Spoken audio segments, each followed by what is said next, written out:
Hello, friends. Welcome back again on the I Have a Vision Academy YouTube channel. In short, I Have Academy.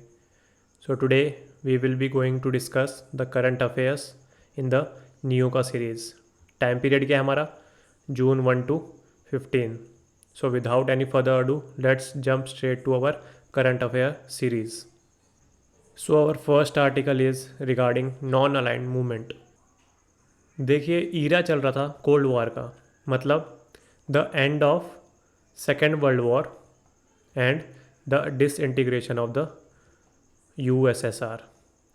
सो जब era चल रहा था cold war का, तब क्या हुआ, कुछ ऐसी कंट्रीज़ थी जो यूएसए या अमेरिका की साइड हो रही थी, and the other source of power और the other pillar of power during this period, क्योंकि वॉर में तो दो पार्टीज़ का इन्वॉल्व होना ज़रूरी है ना।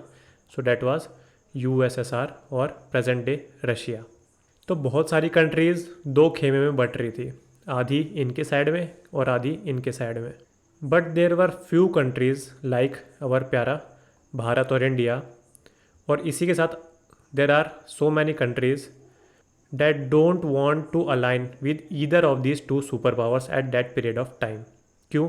बिकॉज इन्हें अभी अभी इंडिपेंडेंस आज़ादी मिली थी और ये अपने डेवलपमेंट पे ध्यान देना चाहते थे instead of going into the socio political dynamics of the international cold war.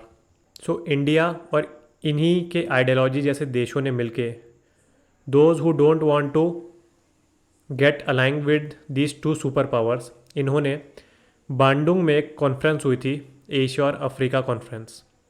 Bandung का है, ये इंडोनेशिया में पड़ता है, एक सिटी है। तो यहाँ इन्होंने कंटेम्पलेट किया एक idea which is called non aligned movement. इसका मतलब हम एक तीसरा पक्ष देंगे कि हम जो भी कंट्रीज़ है, we are neither aligning with these two super powers at that period of time and we are impartial in this particular cold war.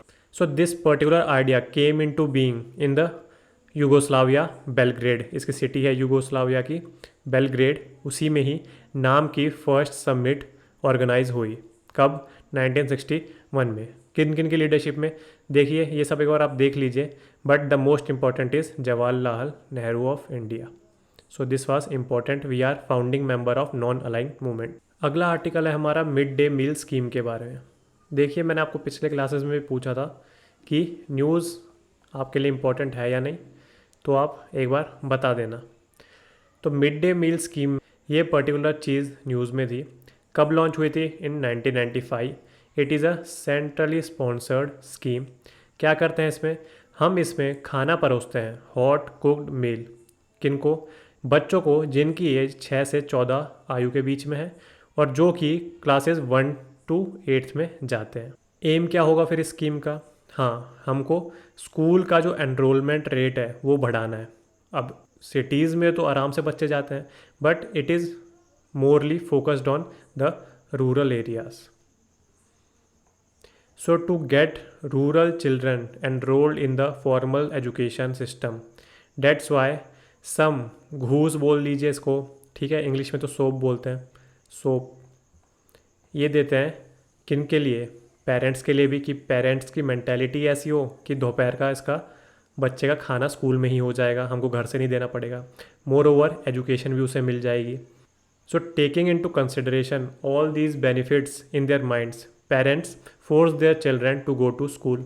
अब जब स्कूल में एक बार आ जाएगा तो this is the first step. उसके बाद हम धीरे धीरे उसे पढ़ाएंगे, लिखाएंगे और उसे एक अच्छी एजुकेशन देंगे ताकि वो एक फॉर्मल एम्प्लॉयमेंट हासिल कर सके इन द नियर फ्यूचर। क्या प्राइवेट स्कूल में भी ये मिड डे मील स्कीम अनिवार्य है? नहीं। The particular scheme covers all government as well as government aided schools, ठीक है।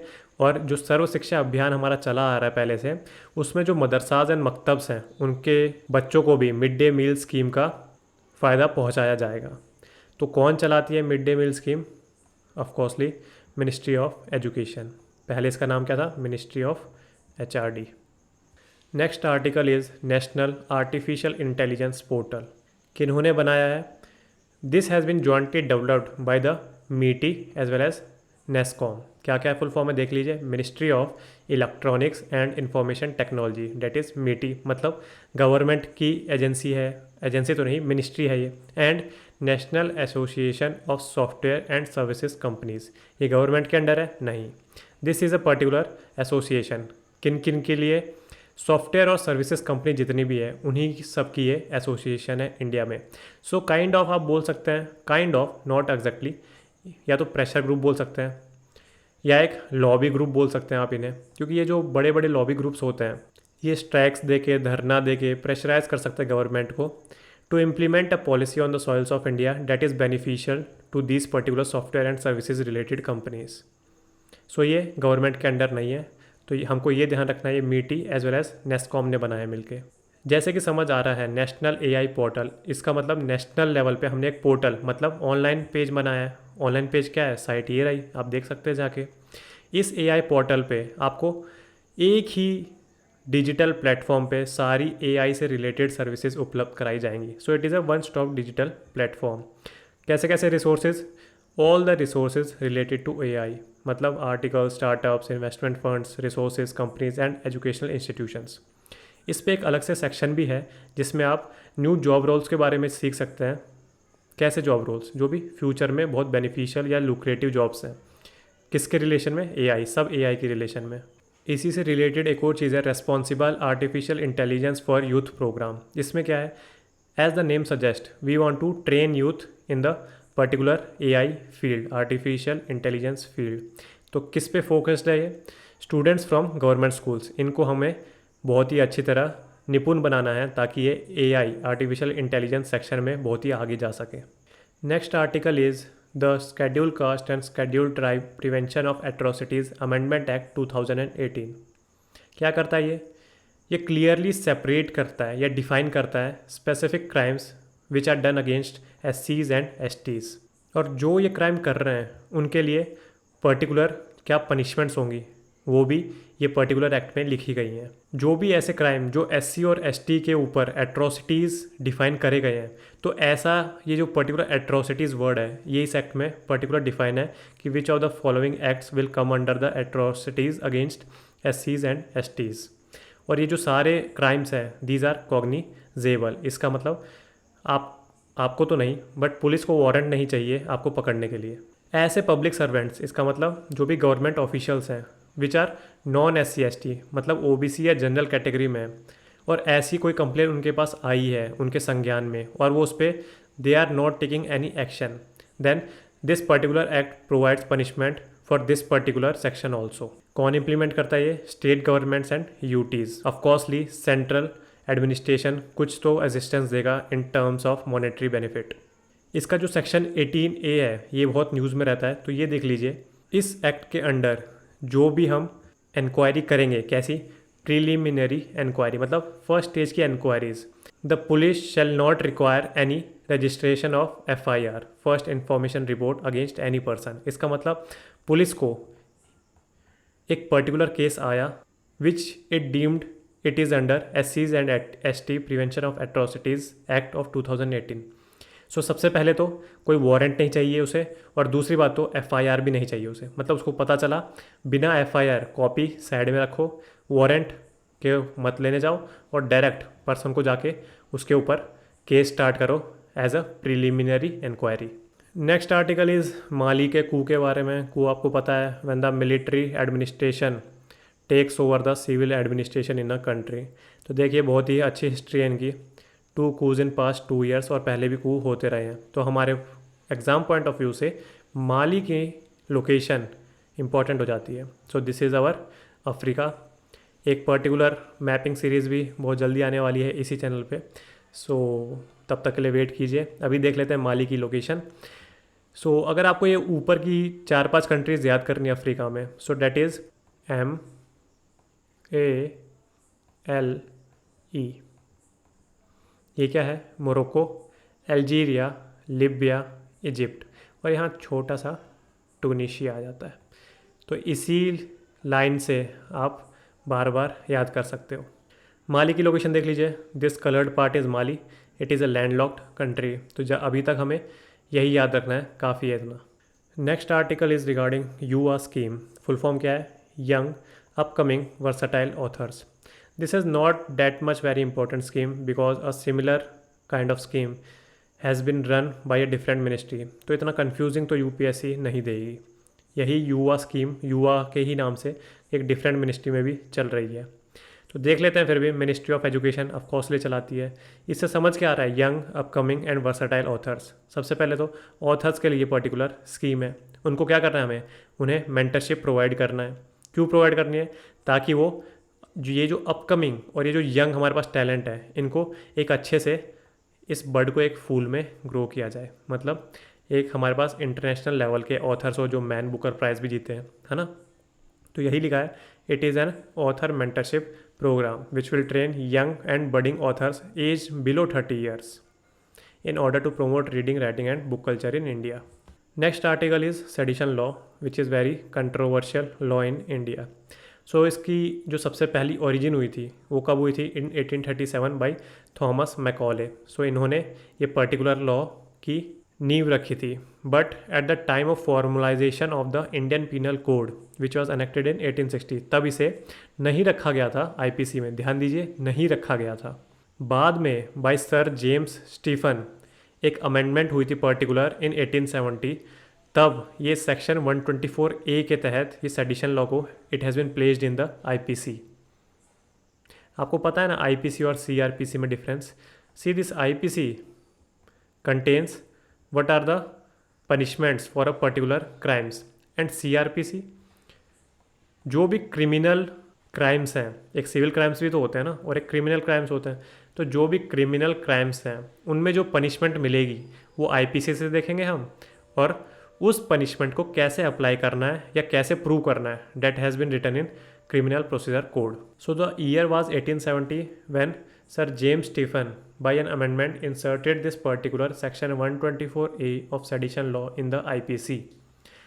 Well known cases for sedition trials किस किस के ऊपर है? गांधी जी के भी ऊपर हो चुका है, तिलक जी के भी ऊपर, बाल गंगाधर तिलक के ऊपर भी हो चुका है ये। तो ये है क्या सेक्शन 124A ऑफ आईपीसी जो हम इतनी देर से सेडिशन लॉ के बारे में डिस्कस कर रहे हैं। देखिए, अगर आप ये सब इतना सब पढ़ेंगे तो पागल ही हो जाओगे। इसीलिए गवर्नमेंट इतनी जो टफ लैंग्वेज है इसी को मैनिपुलेट करती रहती है और सबके ऊपर सेडिशन लॉ लगाती रहती है। सो इन द सिंपल वर्ड्स, कोई भी पर्सन के वर्ड्स, उसने कुछ भी लिखा है या उसने कुछ भी बोला है, कुछ भी साइन दिखाया है, कुछ भी विजुअल रिप्रेजेंटेशन की है, और अदरवाइज़, ये देखिए ये भी इतने सारे वर्ड लिखे फिर भी अदरवाइज़ लिख दिया। तो ऐसे कुछ भी चीज़ या एक्ट करा है, आप ये मान लीजिए कोई भी ऐसा एक्ट करा है which is denigrating the authority of the ruling government, तो तब ये sedition law can come in to place. तो यही चीज़ घुमा फिरा के ये पूरे डेफिनेशन में एज इट इज़ लिखी हुई है, आप पढ़ लेना। एंड द फेमस केस, ये पर्टिकुलर केस है जो इससे रिलेटेड है, Romesh Thapar versus state of Madras. ठीक है, वापस हम यही पर्टिकुलर सेडिशन लॉ के दूसरे केस को भी आगे की स्लाइड्स में पढ़ने वाले हैं। FDI and FPI were in news. क्यों? क्योंकि हमेशा ही रहनी है ये। तो एक बार मैंने सोचा पूरा बेसिक्स ही रिवाइज कर लेते हैं। Foreign direct investment and foreign portfolio investment, यहाँ पैरामीटर्स लिखे हुए हैं, ये देखते चलिएगा। सबसे पहले मैं आपको बता दूँ, there is 100% FDI, foreign direct investment. इसकी परमिशन दी गई है कहाँ कहाँ? डिफेंस में, agriculture and allied activities, coal mining, airports, telecom and single brand retail. ठीक है, मैं आपको ये नहीं बता रहा कि गवर्नमेंट रूट से मिली हुई है या ऑटोमेटिक रूट से मिली हुई है, बस ये बता रहा हूँ कि 100% FDI has been allowed in these particular sectors. So FDI क्या होता है? जब भी फॉरेन इन्वेस्टर एक पर्टिकुलर इंडियन एंटरप्राइज में इन्वेस्ट करे, उसके या तो ओनर बन जाए या उसका स्ट्रेटेजिक पार्टनर बन जाए, तो उसको बोलते हैं एफडीआई। एफबीआई क्या होता है? मेयरली स्टॉक्स या शेयर्स खरीद लो स्टॉक मार्केट में जाके एक पर्टिकुलर कंपनी का। तो फॉरेन इन्वेस्टर अपने ही कंट्री में बैठे बैठे स्टॉक्स खरीद लेगा, शेयर्स खरीद लेगा एक इंडियन कंपनी का। So that is called FPI, foreign portfolio investment. Latest तो अब गवर्नमेंट ने यही कर दिया है कि अगर आप 10% से ज़्यादा शेयर्स खरीद लो कोई भी कंपनी में, चाहे वो एफपीआई हो, तो that is considered to be FDI. समझ में आया? मतलब पहले तो मैंने अभी बताया कि शेयर्स खरीद लो तो 5% खरीद लिए तो भी हम एफपीआई में काउंट करेंगे। 7% एफपीआई, 9% एफपीआई, 9.5 एफपीआई। पर जैसे ही 10% से ऊपर खरीद लेगा 11%, then it will considered FDI। सो ये डेफिनेशन अब इतनी ज़्यादा सही रही नहीं, क्योंकि इतने शेयर्स, ये शेयर्स ही खरीद रहा है अभी भी, बट अगर 10% से ज़्यादा खरीद लिए so that is considered FDI। Second पे चलते हैं हम, role of investors in FDI। You will be an active investor.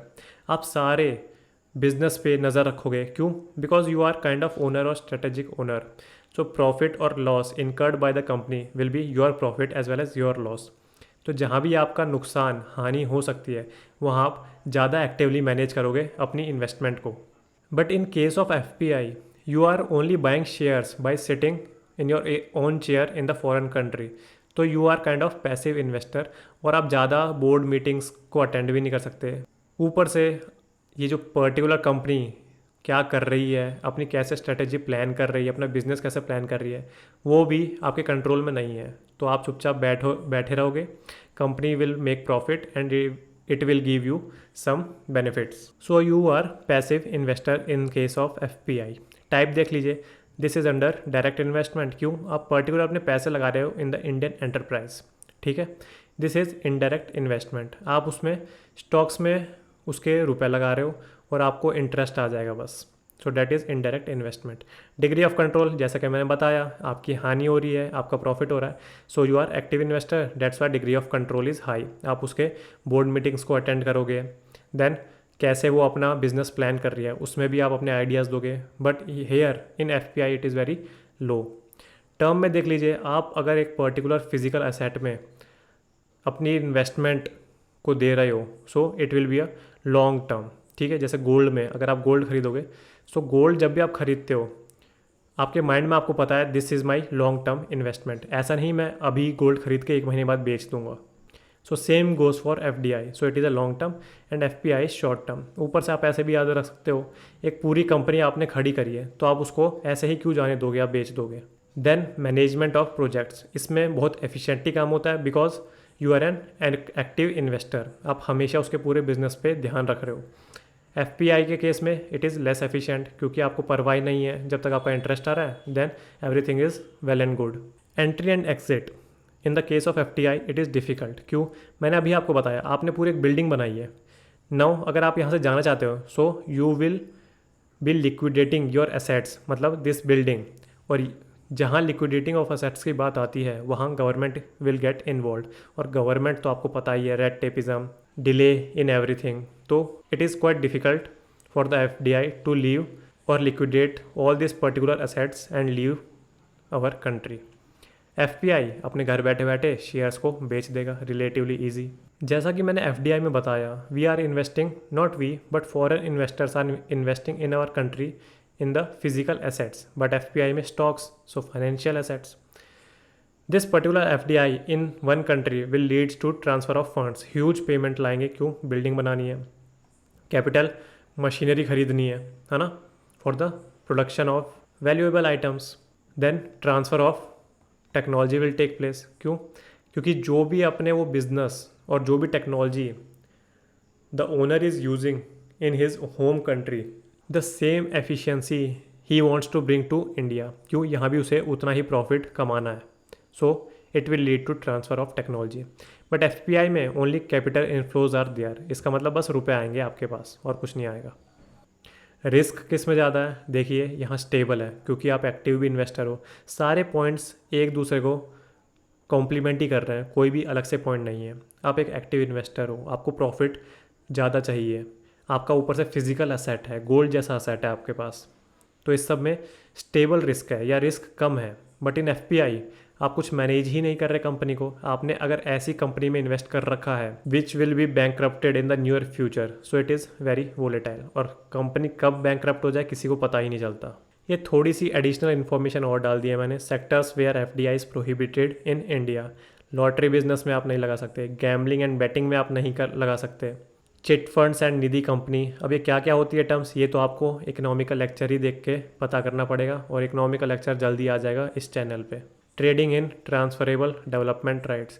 अगला है manufacturing of cigars, cheroots, cigarillos, cigarettes, tobacco और टबैको सब्सटीट्यूट्स। और कुछ तो गवर्नमेंट की जो बड़ी बड़ी एजेंसीज़ हैं वो भी, उधर भी FDI अलाउड नहीं है, जैसे atomic energy, railway operations, next article is horticulture cluster development programme. सबसे पहले तो मिनिस्ट्री देख लेते हैं, ministry of agriculture and farmers welfare. So कोई बड़ी बात नहीं है, इसी के अंडर आनी भी चाहिए।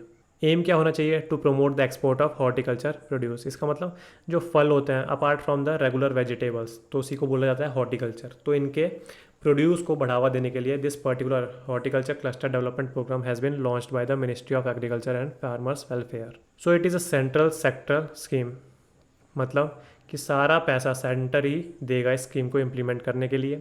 अभी में क्या होता है ना कि हॉर्टिकल्चर अलग अलग होता है, देयर इज़ नॉट पर्टिकुलर। जैसे अनाज की मंडियाँ होती हैं, वहाँ के अनाज बेचते हैं, और we have big big lands in which farming of vegetables has been done. But ये हॉर्टिकल्चर का केस में क्या है ना कि कुछ कुछ क्लस्टर्स बने हैं अलग अलग जगह पे, और ये बहुत ही एफिशिएंट क्लस्टर्स हैं। बट क्या हो, हम इन्हीं तीनों चीज़ों को एक ही बड़े क्लस्टर में ला के बैठा दें। And now by combining the produce of these smaller structures और clusters, we are aiming to increase our yield और growth in the near future.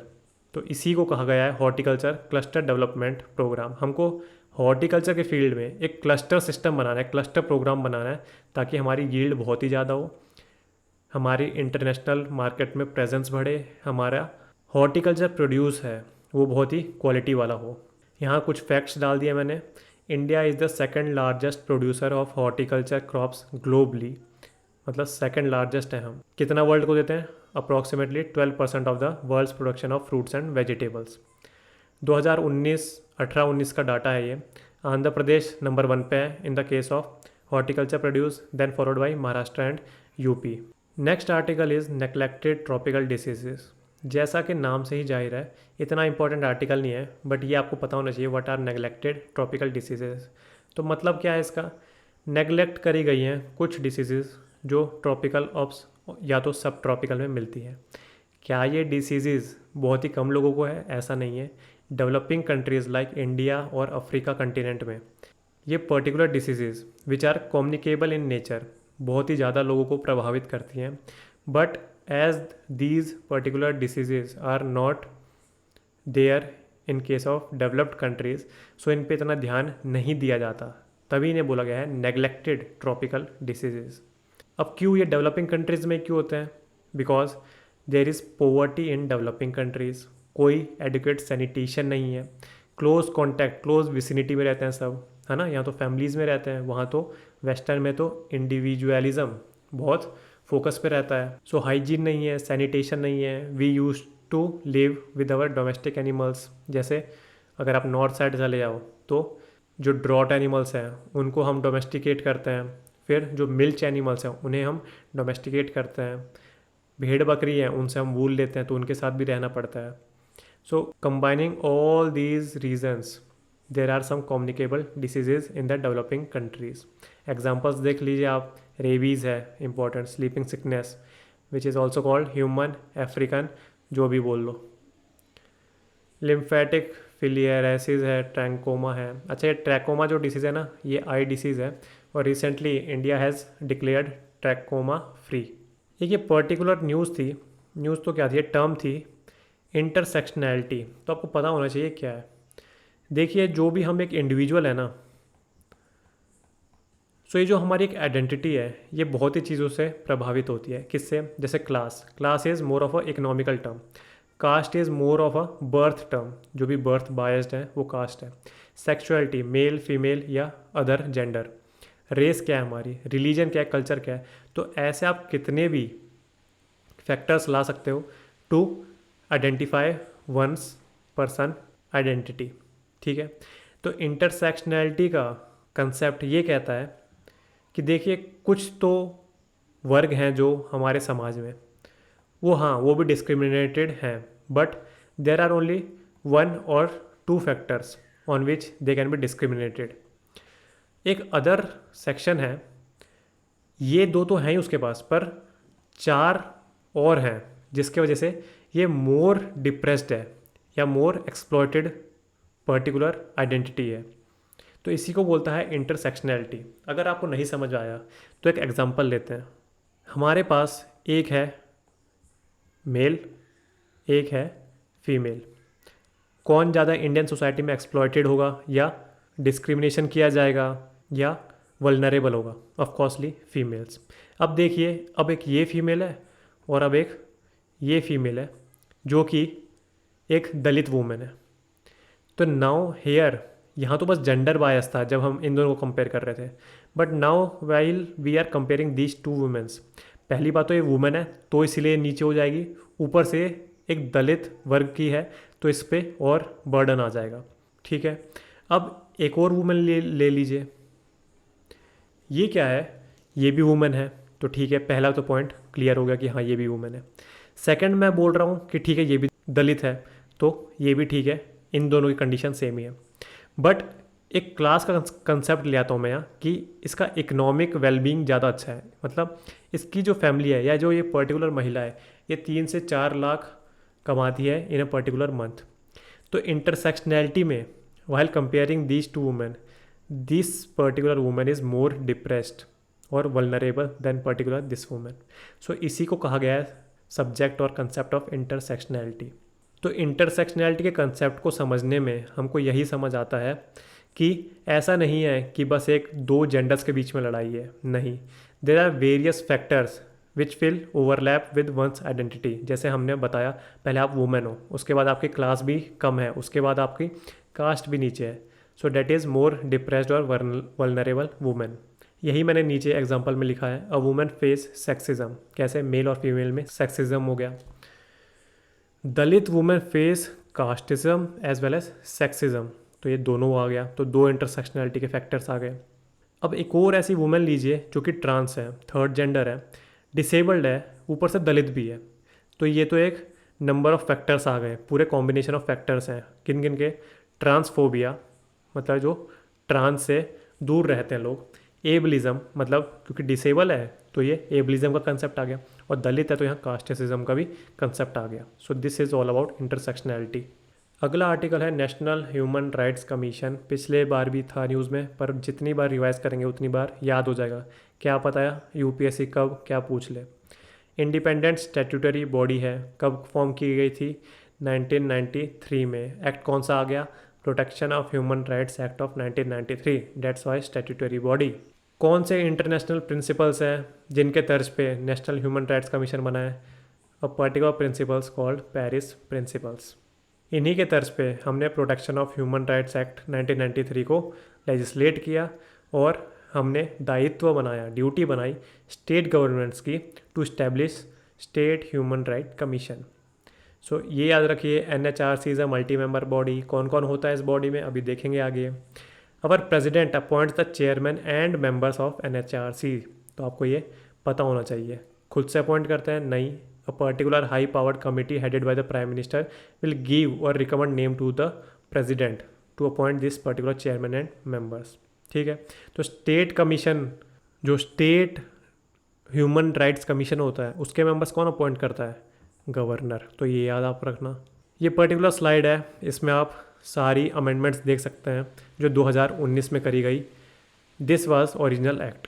तो पहले था कि बस chief justice of supreme court जो रिटायर्ड हो चुका वही इसका चेयरपर्सन बन सकता है, बट अब ऐसा नहीं है। अब या तो जज ऑफ सुप्रीम कोर्ट या तो chief justice of the supreme court, दोनों में से कोई भी बन सकता है। मतलब अब ज़्यादा चेयरमैन्स की अवेलेबिलिटी हो चुकी है। अदर मेंबर्स में 1993 वाला एक्ट प्रोवाइड करता था कि एटलीस्ट वी रिक्वायर 2 मेंबर्स जिनको एक स्पेशल नॉलेज या यूनिक नॉलेज या एक्सपीरियंस हो इन द केस और matters related to human rights. But अब कर दिया गया कि 3 होने चाहिए, और ये जो 2 तो पहले से थे, और ये जो 1 होनी चाहिए, this is particular a women. Ex officio members देख लीजिए, ये इतना इंपॉर्टेंट नहीं है मेरे ख्याल से, क्योंकि इतना डीप में पूछेगी नहीं यूपीएससी, पर आप एक बार इसको पढ़ लीजिए। अब 2019 के एक्ट में क्या हुआ है? NCBC जो नई बॉडी बनी है वाया 102nd अमेंडमेंट एक्ट, उसके चेयरपर्सन को इसका एक्स ऑफिशियो मेंबर बना दिया गया। Then national commission for protection of child rights, इसके चेयरपर्सन को एक्स ऑफिशियो मेंबर बना दिया गया।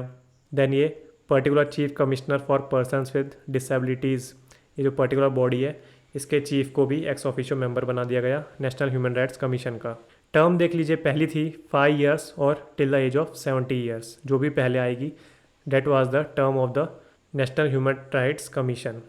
बट अब क्या हुई, अब 3 ईयर्स मतलब रिड्यूस कर दी गई, या तो ये 70 ईयर्स, तो ये तो वही रह गई, बट 3 ईयर्स मतलब रिड्यूस कर दी गई है। फिर ये दो थोड़े यूजुअल पॉइंट्स है, ये आप खुद ही देख सकते हो।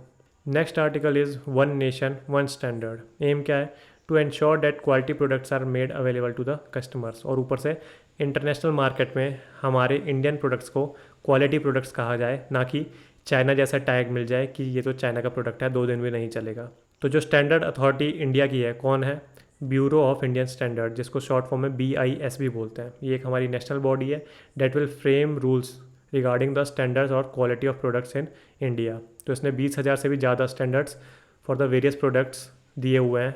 ये जो भी इंडियन स्टैंडर्ड्स होंगे, जो भी सेट किए जाएंगे, दे will be in the line with the global benchmarks, ताकि हमें कोई ऐसा टैग ना मिल जाए जैसे चाइना टैग है कि ये इंडिया टैग है, ये तो 5 दिन भी नहीं चलेगा। कुछ एडिशनल इन्फॉर्मेशन मैंने डाल दी है which is quite important I think. एक एग मार्क करके सर्टिफिकेशन मार्क होता है, किस लिए मिला जाता है, आप इसकी फुल फॉर्म ही देख सकते हैं, एग्रीकल्चर मार्केट। सो एग्रीकल्चरल प्रोड्यूस जो भी है उसकी सर्टिफिकेट करता है कि ये क्वालिटी एग्रीकल्चरल प्रोड्यूस है। किसके द्वारा दिया जाता है, ministry of agriculture and farmers welfare. कौन से एक्ट के तहत, agriculture produce grading marking act 1937। अब थोड़ा BIS के बारे में भी देख लेते हैं, ब्यूरो ऑफ इंडियन स्टैंडर्ड्स। बता दिया मैंने, national standards body of India है। अच्छा, किसके अंडर आती है, this is quite important, ministry of consumer affairs, food and public distribution. अब ये देख लीजिए, यहाँ जहाँ डिस्ट्रीब्यूशन है वहाँ हमको क्वालिटी डिस्ट्रीब्यूशन करना है, तो इससे आपको याद हो जाएगा BIS comes under ministry of consumer affairs. Statutory body है, कौन सा एक्ट है, bureau of Indian standards act 1986। सो इसका पास्ट देखिए, आपको कुछ याद आ जाएगा। जो हम पहले ISI मार्क देखते थे, इंडियन स्टैंडर्ड इंस्टीट्यूशन, सो ये इसका प्रीवियस वर्जन ही था। जो ब्यूरो ऑफ इंडियन स्टैंडर्ड्स है, इसके पापा ये ISI ही हैं, इंडियन स्टैंडर्ड्स इंस्टीट्यूशन। तो ये एक पर्टिकुलर जो ISI बॉडी है, ये एक सोसाइटी रजिस्टर की गई थी under societies registration act of 1860। But बाद में in the year 1986 this particular body has been replaced by the bureau of Indian standards, और ये एक पर्टिकुलर स्टैट्यूटरी बॉडी है। और 2016 में इसमें पर्टिकुलर अमेंडमेंट भी हुआ है। और जैसा कि मैंने बताया, the BIS bureau of Indian standards is the national standards body of India. अगला आर्टिकल है हमारा national commission for protection of child rights. कब बनी गई थी एक पर्टिकुलर कमीशन, 2007 में बनाया गया था।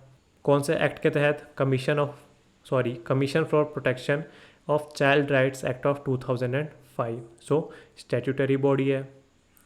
किसके अंडर काम करती है, नाम से ही पता चल रहा है, ministry of women and child development. इस पर्टिकुलर एक्ट में चाइल्ड उनको डिफाइन किया गया है जिनकी एज 0 से 18 ईयर्स है। और कौन कौन से केसेस ये देखते हैं, हमने पहले पढ़ा था पिछली क्लासेस में, juvenile Justice Care and Protection of Children act. क्या क्या करते हैं, 2 करते हैं, एक तो एडॉप्शन रिलेटेड चीज़ें देखते हैं, और ऊपर से जो भी चाइल्ड ने क्राइम किया है उनसे रिलेटेड मैटर में डीलिंग करते हैं। तो ये हमने पहले वाली क्लासेस में पढ़ा है, आप देख सकते हैं वो जाके। And right to education act है ना, तो ये दोनों पर्टिकुलर प्रोविजंस अगर वॉयलेट होते हैं, then also the national commission for protection of child rights, this particular body can take action against the violator. Next is malaria. किससे होता है, अच्छी तरह याद रख लीजिए, पैरासाइट से होता है ये चीज़,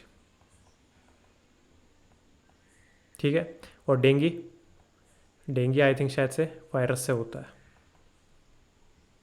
तो ये याद रख लीजिए। मलेरिया वर्ल्ड्स डेडलीस्ट डिसीज़ में काउंट होती है। कहाँ ज़्यादा होनी चाहिए बताइए, जहाँ भी ज़्यादा पानी है, ह्यूमिडिटी ज़्यादा है, हाइजीन कम है, सैनिटाइजेशन कम है, तो कहाँ होगी, बिटवीन ट्रॉपिक्स। तो एक पर्टिकुलर मॉस्किटो है जिसको हम फीमेल एनोफिलिस कहते हैं, वो ये पर्टिकुलर पैरासाइट लेके उड़ता है, ह्यूमंस को काटता है, एंड वी गेट मलेरिया। इसकी पर्टिकुलर वैक्सीन भी है which is called RTS, S, और ब्रांड कैसे किया गया ऐसे, मॉस्क्विरिक्स। तो ये पर्टिकुलर ब्रांड में मिलती है ये पर्टिकुलर वैक्सीन। तो ये याद रखिए, मलेरिया की वैक्सीन उपलब्ध है। कितनी एफिशिएंसी है वो याद करने की ज़रूरत नहीं है, पर उपलब्ध तो है ही। जैसा मैंने बताया, कि सबसे ज़्यादा केस कहाँ होंगे, between the tropics. So 70% of malaria cases कहाँ हैं, इंडिया और 10 अफ्रीकन कंट्रीज़ में। ये देख लीजिए, it is preventable as well as curable. अगला आर्टिकल है हमारा संघाई कोऑपरेशन ऑर्गेनाइजेशन के बारे में, जिसे शॉर्ट फॉर्म में SCO भी बोला जाता है। देखिए, ये permanent intergovernmental international organisation है। कब आई थी? 2003 में आई थी। SCOs की ऑफिशियल लैंग्वेजेस क्या है? जो भी यहाँ की सबसे बड़ी कंट्रीज़ हैं वही यहाँ की ऑफिशियल लैंग्वेज हैं, रशियन एंड चाइनीज़। कौन कौन है और सारे देश? Kazakhstan, China, Kyrgyzstan, Russia, Tajikistan, Uzbekistan. देखिए, पहले इसे शंघाई 5 बोला जाता था, but later on Uzbekistan has been added, and in 2017 Pakistan and India simultaneously entered in this particular organisation. तो यही इंपॉर्टेंट है, इंडिया एंड पाकिस्तान 2017 में इसके पार्ट बन चुके थे। एक बहुत ही इंपॉर्टेंट मैकेनिज़्म है SCO का, क्या है वो? Rats, regional anti terrorist structure. तो देखिए, जहाँ एंटी टेररिस्ट का नाम आ गया और वहाँ पाकिस्तान का आ गया, तो बहुत ही डाइकोटमस बात हो जाती है। पर फिर भी ध्यान रखना, rats is the anti terrorist mechanism of the SCO। ये पर्टिकुलर नासा के 2 मिशन हैं जो कि वीनस को स्टडी करने जा रहे हैं। The hottest planet in our solar system. आपको ट्रिक तो पता ही होगी, NCERTs में भी दी जाती है। माई, यहाँ सन है एक, तो पहले बता दो थोड़ा। ये है हमारा सन और यहाँ से हमारे प्लैनेट स्टार्ट होता है। My very elegant mother just showed us 9 and the previous planet। तो planet Mercury, Venus, Earth, Mars, Jupiter, Saturn, Uranus, Neptune, और लास्ट में जो अब प्लैनेट नहीं रहा, डॉफ प्लैनेट बन चुका है, that is Pluto. So although Mercury is closest to the sun distance के हिसाब से, but Venus is the hottest planet in our solar system. क्यों? Because most of the atmosphere of the Venus is made up of carbon dioxide gas CO2। Then छोटी सी एक और चीज़ याद रखना, लास्ट में जिसके भी नस है ना, वो दोनों रेट्रोग्रेड मैनर में रोटेट करते हैं। कौन कौन से? Venus and Uranus. ठीक है, तो सबकी प्रोग्रेड रोटेशन होगी, पर इन दोनों की रेट्रोग्रेड होगी। प्रोग्रेड रेट्रोग्रेड क्या होता है, ज्योग्राफी के कोर्स में समझ लेंगे। तो वापस back to the news, da Vinci plus and Veritas, ये जो 2 मिशंस हैं नासा के द्वारा वीनस में भेजे गए हैं। थोड़ा सा रूरल हेल्थ स्ट्रक्चर के बारे में बात कर लेते हैं, और इसी वीडियो में आगे हम आयुष्मान भारत के बारे में भी बात करेंगे। सो ओवरऑल हमारा पूरा health structure in India cover हो जाएगा। तो देखिए, रूरल हेल्थ स्ट्रक्चर, इसमें 3 यूनिट्स आ जाती हैं, primary health centre, community health centre and tertiary health centre. नाम से ही पता चल रहा है कि this is arrange in the ascending order. Primary health centre में आपको क्या क्या मिल जाएगा? छोटा सा रूम होता है जिसमें 6 to 7 सब सेंटर्स होते हैं, जिसमें 4 से 5 हर एक सब सेंटर में बेड अवेलेबल है। तो जाके जो एकदम बेसिक एमिनिटीज़ हैं एक मेडिकल केयर या सर्विस की, वो आपको प्राइमरी हेल्थ सेंटर में मिल जाएगी। देन आता है कम्युनिटी हेल्थ सेंटर, जिसमें आपको 30 बेड तक मिल जाएंगे हॉस्पिटल के। एक कम्युनिटी हेल्थ सेंटर में आपको 4 प्राइमरी हेल्थ सेंटर्स मिल जाएंगे, और थोड़ी सी स्पेशलाइज्ड सर्विस इनसे ज़्यादा भी आपको मिल जाएगी। Then comes tertiary health centre. ये जो बिग हॉस्पिटल्स होते हैं ना, with sophisticated and modern technology, कहाँ? In the rural areas, we are talking about rural India. तो यहाँ जो जैसे गांव है पूरा, तो इसके एक पेरीफेरी में ना जो सिटी टच्ड होगी, तो सिटी के एकदम पेरीफेरी में बिग हॉस्पिटल्स वर देयर, तो इन्हीं को ही बोला गया है टर्शरी हेल्थ सेंटर। नोट के लिए पहले से ही देख लीजिए, health is a state subject, क्योंकि आगे हम आयुष्मान भारत स्कीम पढ़ेंगे। तो Ayushman Bharat scheme is a centrally sponsored scheme, है ना। तो फिर सेंट्रली स्पॉन्सर्ड स्कीम जो होती हैं वो ज़्यादातर किसके लिए आती हैं? या तो स्टेट सब्जेक्ट या तो कॉन्करेंट सब्जेक्ट, है ना। तो health is a state subject, याद रखना। PM cares fund for children scheme, तो ये पर्टिकुलर स्कीम अभी अनाउंस करी गई है। तो इस स्कीम में है क्या?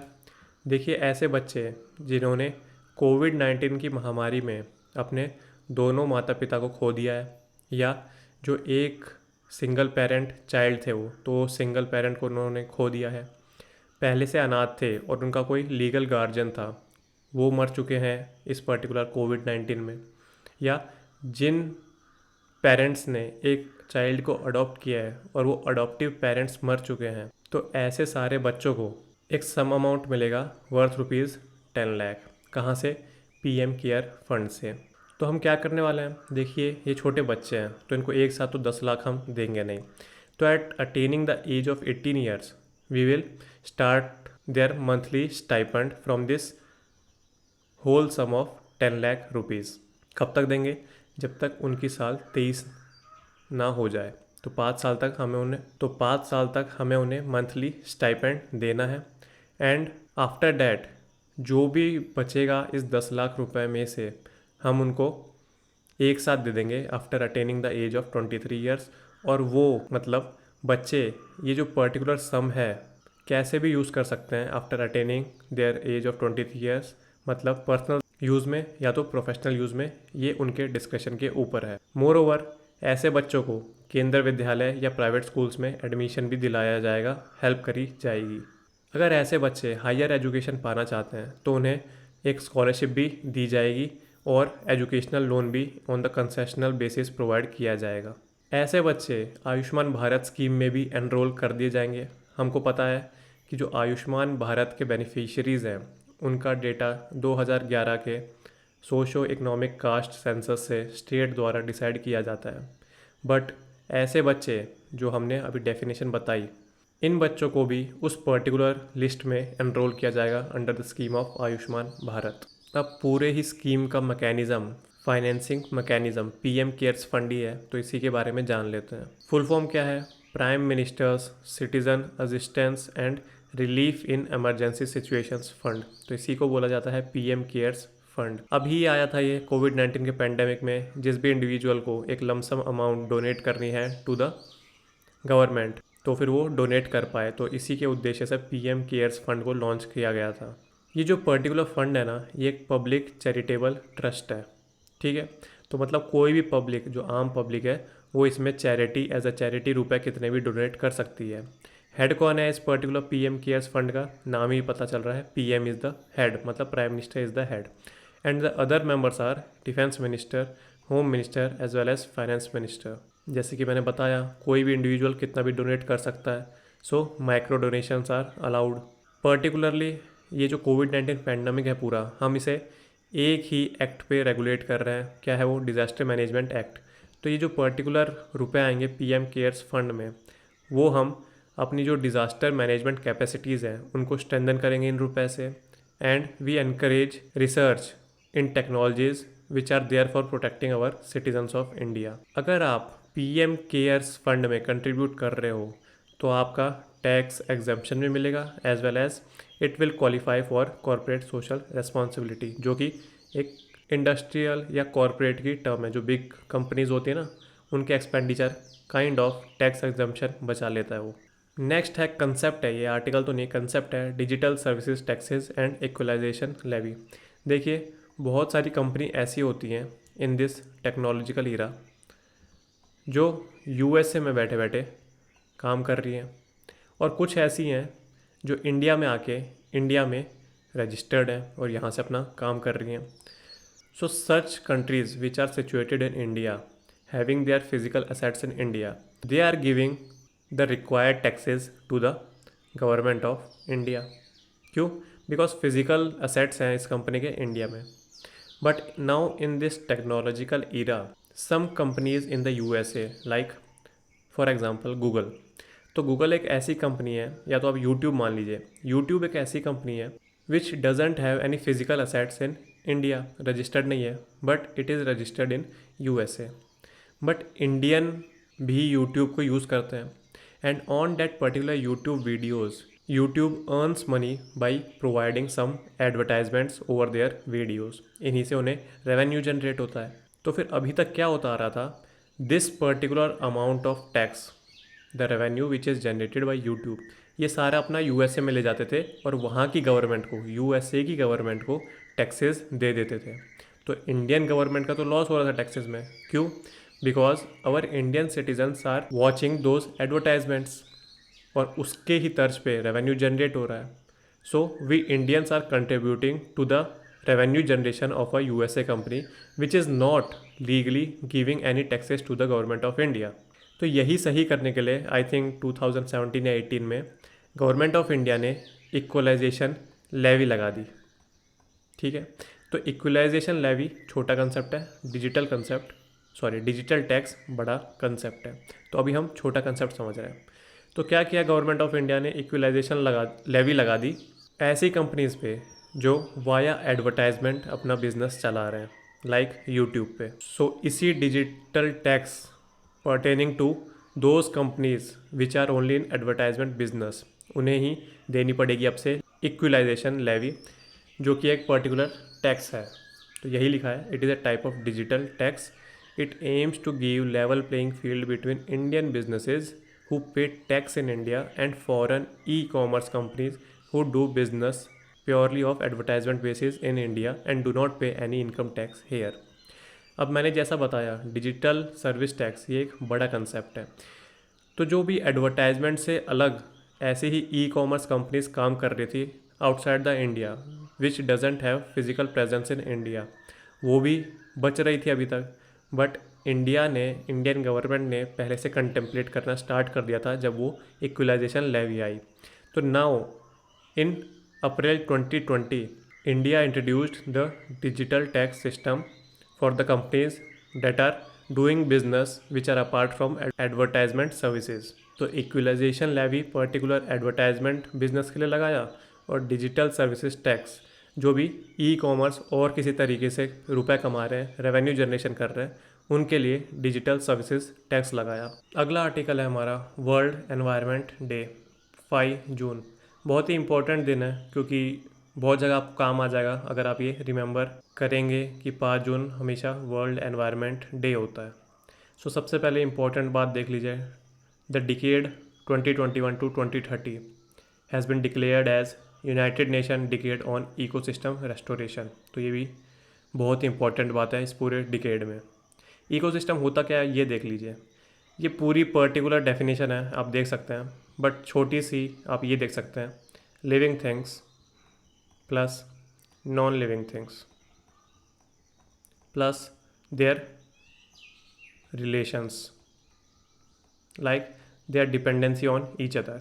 इसी सम टोटल को बोला गया है in a particular area the ecosystem of an area.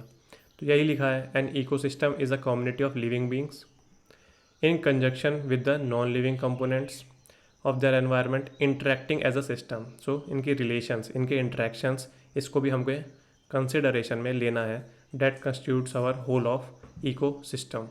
कैसे ये बायोटिक, लिविंग थिंग्स मतलब biotic components, non living things मतलब नॉन बायोटिक कंपोनेंट्स, तो कैसे ये biotic as well as non biotic या एबायोटिक कंपोनेंट्स लिंक हैं एक दूसरे से, कैसे हैं, न्यूट्रिएंट साइकिल्स और एनर्जी फ्लोज से। ये क्या होती हैं, ये हम एनवायरनमेंट क्लासेस में पढ़ेंगे। एनवायरनमेंट और इकोसिस्टम की बात हो ही रही है तो एक बार इंडियाज़ के INDC देख लेते हैं हम। INDC का फुल फॉर्म क्या है, इंटेंशनली नेशनली डिटरमाइंड कंट्रीब्यूशंस। तो ये पेरिस एग्रीमेंट के अंडर आते हैं।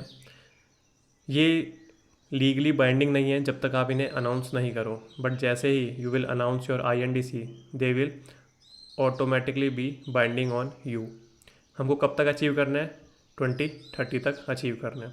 तो 3 बेसिकली INDC के कंपोनेंट्स हैं विद रिगार्ड टू इंडिया। पहला है हमें एमिशन रिड्यूस करना है with respect to our GDP, कितना, 1/3।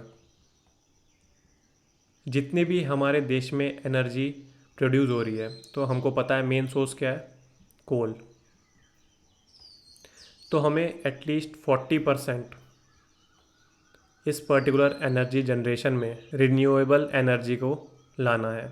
मतलब the energy which can be generated from non fossil fuel sources, ऐसी एनर्जी सोर्सेज को हमें 40% कैपेसिटी मतलब इंस्टॉल्ड कैपेसिटी पे लाना है। कब तक, 2030 से पहले। और लास्ट में एक मेथड होता है कार्बन सिक्वेस्ट्रेशन का। क्या होता है ये?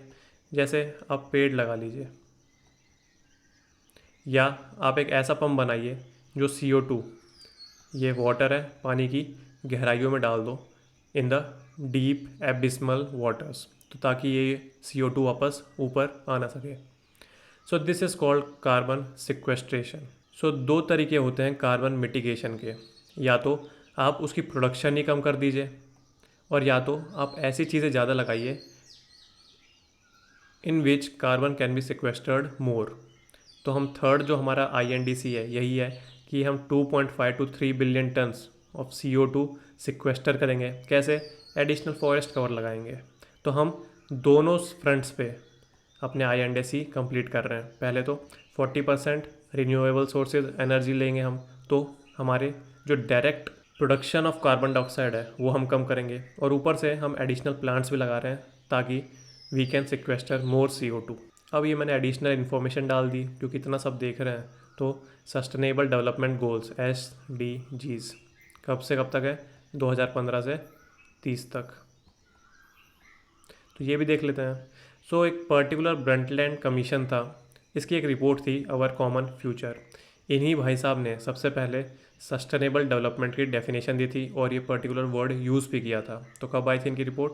1987। Very important report. तो इन्होंने क्या बोला था? बहुत ही अच्छी डेफिनेशन है, और वर्ड बाय वर्ड रट लेंगे तो बहुत ही अच्छा काम हो जाएगा। Development which meets the needs of present without compromising the ability of future generations to meet their own needs. मतलब ऐसे तरीके खोजिए जिसमें जो प्रेजेंट ह्यूमन बीइंग है उनकी नीड पूरी हो, और जो फ्यूचर ह्यूमन बीइंग है, टाइम ट्रैवल करके फ्यूचर ह्यूमन बीइंग है, उनकी नीड उस टाइम पे कंप्लीट हो जाए। तो इतना हमको डिग्रेड नहीं करना प्रेजेंट रिसोर्सेज को कि फ्यूचर के लिए रिसोर्सेज बचे ही ना। आपने ऐसी एक पर्टिकुलर मूवी भी अभी रिसेंटली देखी है, क्रिस्टोफर नोलन की टेनेट मूवी जो आई थी, इसी कंसेप्ट पे पूरा बेस्ड थी। पूरी मूवी ही इसीलिए बन पाई क्योंकि जो हमारी जो प्रेजेंट जनरेशन है वो सस्टेनेबल डेवलपमेंट को सीरियसली नहीं ले रही। सो जो 3 कोर एलिमेंट्स है सस्टेनेबल डेवलपमेंट के क्या हैं? Economic growth, social inclusion as well as environmental protection. तो हमारी इकोनॉमिक ग्रोथ भी होनी चाहिए, मतलब डेवलपमेंट भी होनी चाहिए, सबके लिए होनी चाहिए। ऐसा नहीं है जो पर्टिकुलर अपर क्लास है उसकी डेवलपमेंट हो रही है, ऐसा नहीं है। जो मध्यम और निचला वर्ग है उनके लिए भी हमें डेवलपमेंट, इकोनॉमिक डेवलपमेंट करनी है। तो इससे ही बोला जाता है social inclusion as well as environmental protection. तो यही सब करने के लिए यूनाइटेड नेशंस ने ये particular SDGs sustainable development goals को लॉन्च किया। कितने गोल्स हैं ये? देखिए 17 गोल्स है। एक बार नज़र भी अभी हम मारेंगे।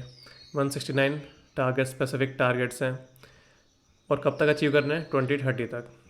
These SDGs are not legally binding, but अगर हम अचीव नहीं करेंगे तो यही टेनेट मूवी जाके देख लीजिए, अच्छी मूवी है बहुत। सो this particular SDGs in India is monitored by NITI Aayog, बहुत ही इंपॉर्टेंट चीज़ है, और इसी के तर्ज पे ये एक रिपोर्ट भी निकालता है, India SDG index. So these are the 17 goals that I am talking about. क्या क्या है ये? No poverty, zero hunger, good health and wellbeing, quality education, gender equality, clean water and sanitation, affordable and clean energy, decent work and economic growth, industry, innovation and infrastructure, reduced inequalities, sustainable cities and communities, responsible consumption and production, climate action, life below water, life on land, peace, justice and strong institutions, and partnerships for all the goals। तो यही है sustainable development goals. अगला article है हमारा international labour organisation के बारे में। देखिए ओनली ट्राईपार्टाइट UN एजेंसी है। ट्राईपार्टाइट क्यों? 3 पार्टीज़ आर इन्वॉल्व। कौन कौन सी? Governments, employers and workers. तो ऐसी कोई भी यूनाइटेड नेशन एजेंसी नहीं है जिसमें ये तीनों वर्ग इन्वॉल्व है। कौन कौन से? Governments, employers and workers. So international labour organisation is a unique organisation. 187 member states हैं, और ये पहली ऐसी UN ट्रीटी थी या एजेंसी थी जो फंक्शन में आई थी। तो कब आई थी ये? 1919। कौन सी ट्रीटी थी? ट्रीटी ऑफ वर्सैलिस में। जैसा कि मैंने बताया, फर्स्ट स्पेशलाइज्ड एजेंसी थी यूएन की। यूएन बनाई था 1945-46 में, और आईएलओ पहले से थी, मतलब ये लीग ऑफ नेशन को पहले रिपोर्ट करती होगी। देन बाद में अब यूनाइटेड नेशन जैसे ही बना तो इसके अंडर आ गई है। तो आईएलओ करती क्या है, यही है, लेबर के इंटरेस्ट में काम करती है, ताकि ये बॉन्डेड लेबर, बेगार and these all kind of ill practices should be eliminated from today's world. तो यही है कि ILO sets international labour standards with conventions. तो ये सब रेटिफाई करती हैं इसकी member states, but these are non binding in nature. But ये आप एज अ प्रिंसिपल अपनी पॉलिसी में डाल सकते हो, वह legislating your national laws. So India is a founding member of ILO, very important. अगली न्यूज़ है इंडस्ट्रियल डीप डीकार्बोनाइजेशन इनिशिएटिव, जिसको शॉर्ट फॉर्म में IDDI भी बोलते हैं। तो देखिए, एक बॉडी है क्लीन एनर्जी मिनिस्टीरियल। इस बॉडी के बारे में जान लीजिए। 2009 में बनी थी। कहाँ? UNFCC के तहत, United nation framework convention on climate change. कौन सी COP में? कॉन्फ्रेंस ऑफ पार्टीज़ में, कोपेनहेगन में। तो इसी ने ही अभी लॉन्च किया है इंडस्ट्रियल डीप डीकार्बोनाइजेशन इनिशिएटिव। किस किस ने मिलके लॉन्च किया है? India along with government of UK।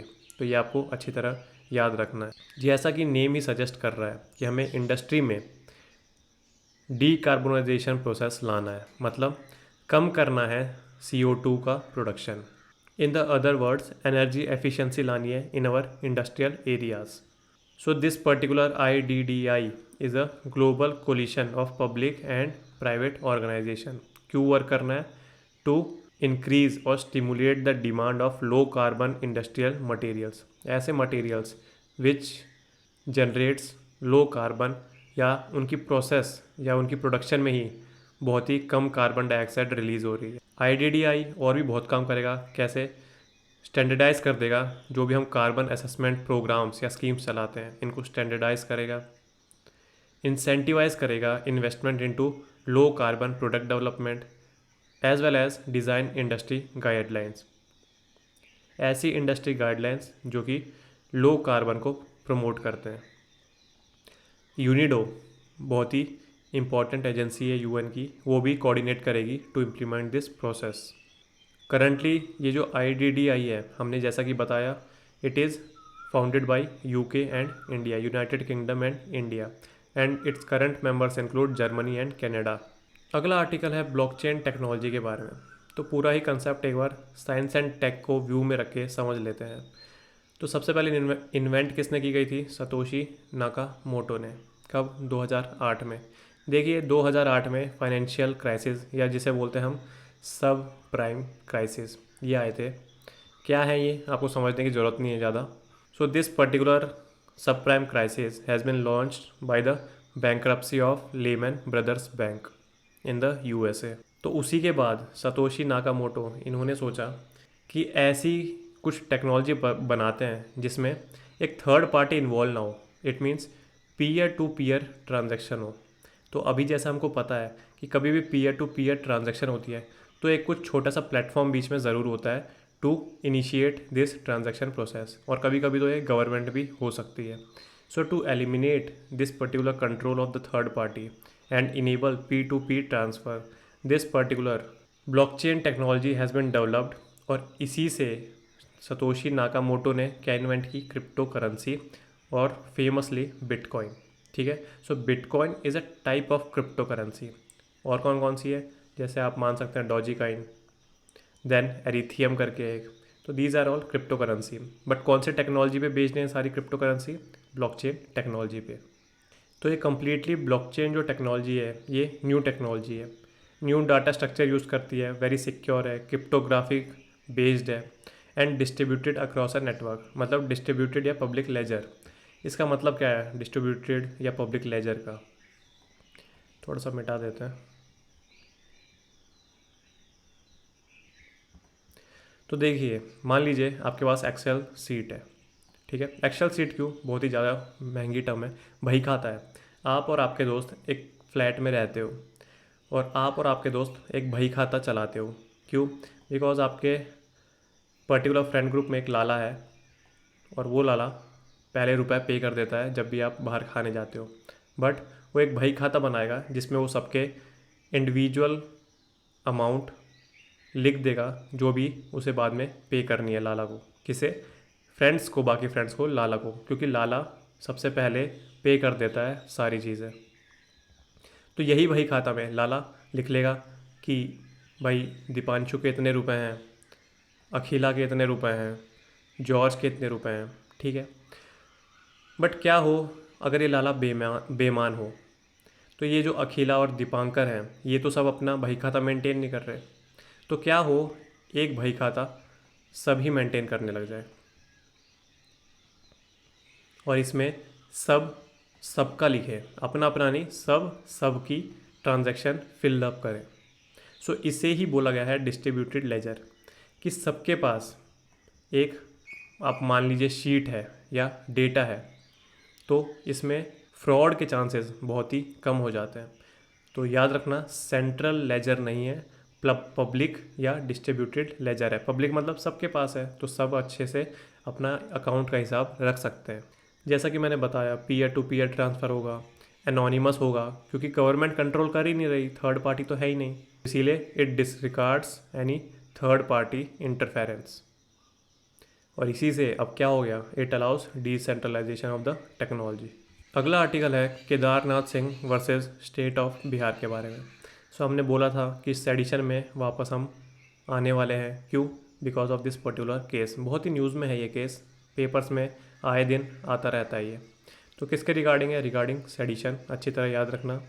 इस पर्टिकुलर केस में ये बोला था कि गवर्नमेंट जो आप इतना सेडिशन लॉ सब पे लगा देते हो, तो ठीक है, we are upholding the constitutionality of this particular sedition law, but इसकी एप्लीकेशन को हम बहुत ही लिमिट करने वाले हैं।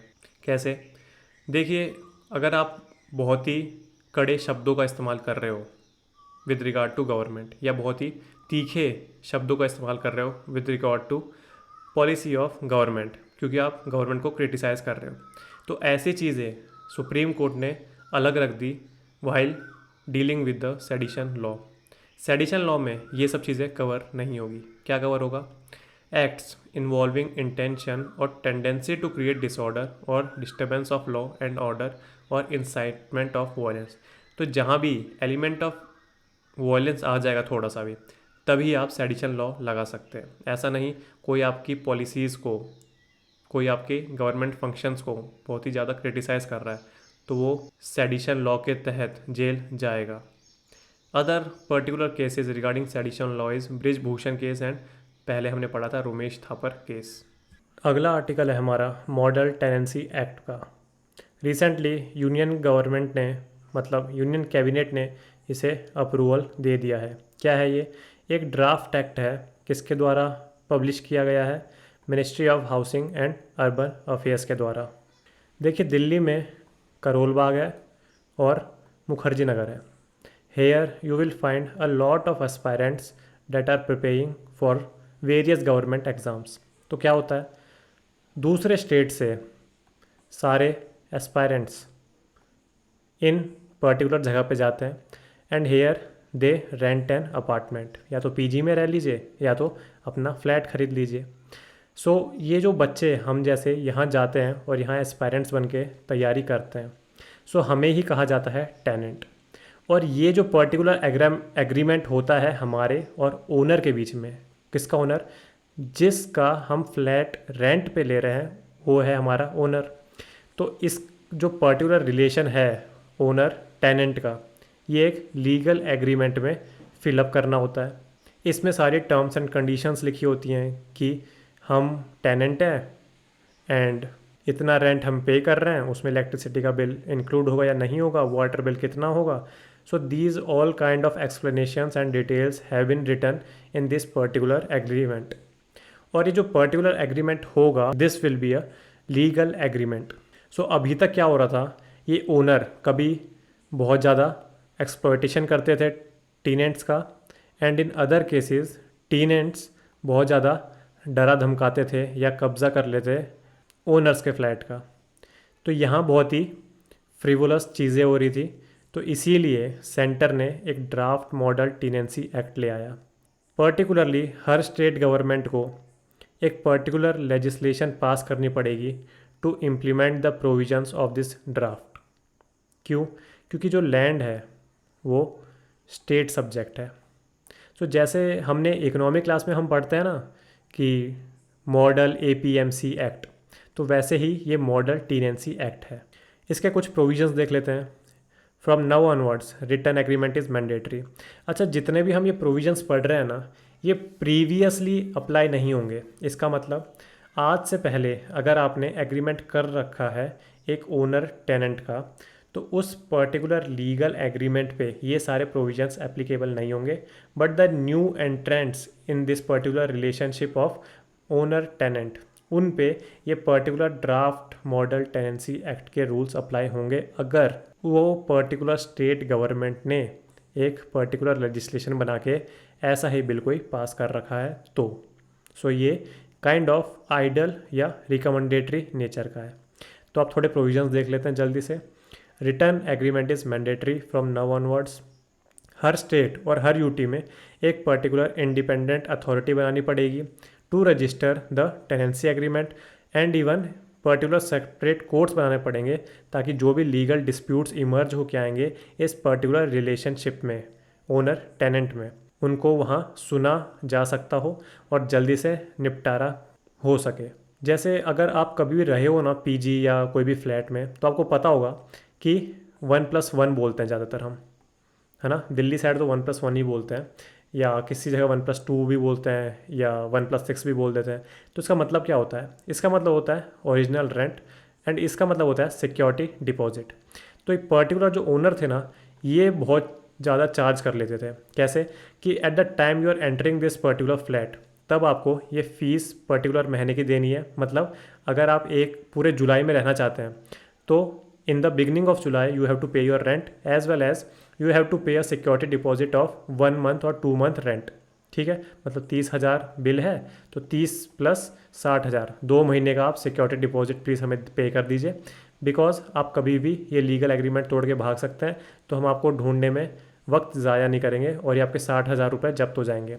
अगर ऐसा कुछ नहीं हुआ और आपने सारे लीगल प्रोविजंस फॉलो किए हैं, तो at the end of our legal agreement आपको ये 60,000 रुपये पूरे वापस मिल जाएंगे।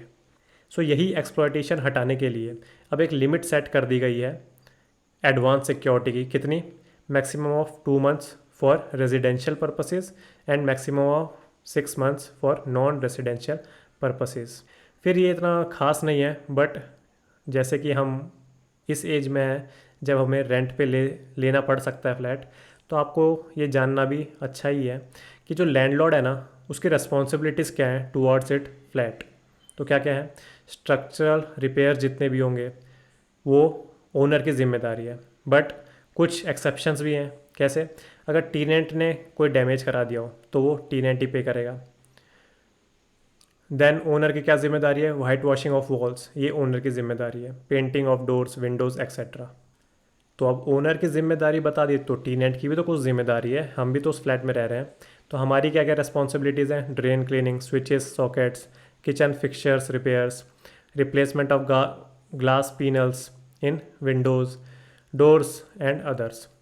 लैंड ओनर को कभी भी फ्लैट में आना हो आपके, तो अगली बार से ध्यान रखना उसे एक 24 आवर नोटिस पीरियड देना पड़ेगा। मतलब अगर उसे संडे को आना है तो उसे सैटरडे को ही बताना पड़ेगा कि भाई कल मैं इंस्पेक्शन के लिए आ रहा हूँ फ्लैट पे। वो एकदम से अब के बार से आ नहीं सकता। ठीक है, अब थोड़े क्लॉज दिए हुए हैं टू प्रोटेक्ट द ओनर। भाई ओनर का तो पूरा फ्लैट ही है, तो उसको भी तो हमें प्रोटेक्ट करना है। तो उसके लिए क्या दे दिया है?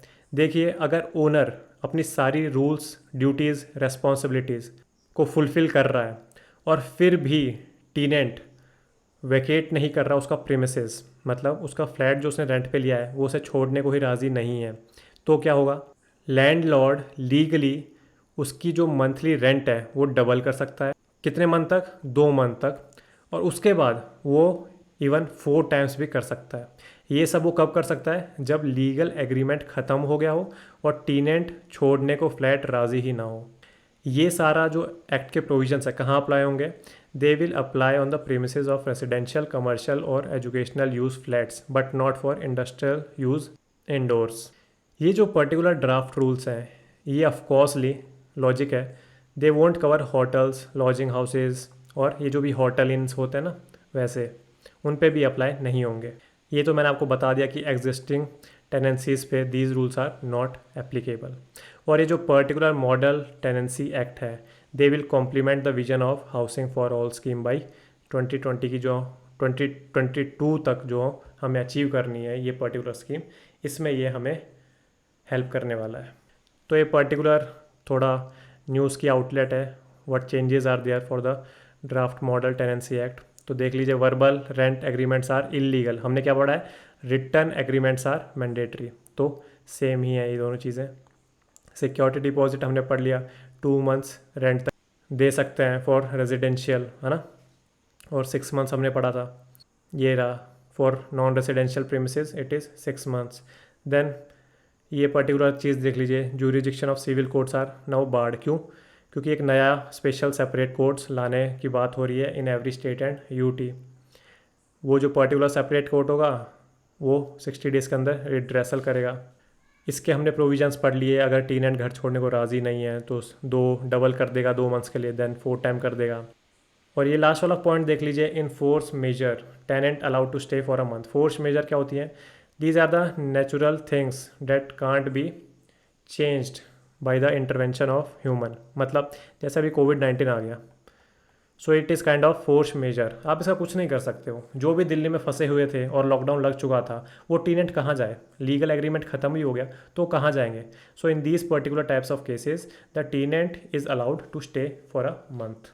अगला आर्टिकल है हमारा आयुष्मान भारत के बारे में। 2017 की स्कीम है, कब हुई थी? It has been launched under the national health policy 2017। इसी हेल्थ पॉलिसी के अंडर ही आयुष्मान भारत स्कीम लॉन्च हुई थी। सबसे पहले इसके सिनोनिम्स देख लीजिए और इसमें क्या डिफरेंस है ये देख लेते हैं।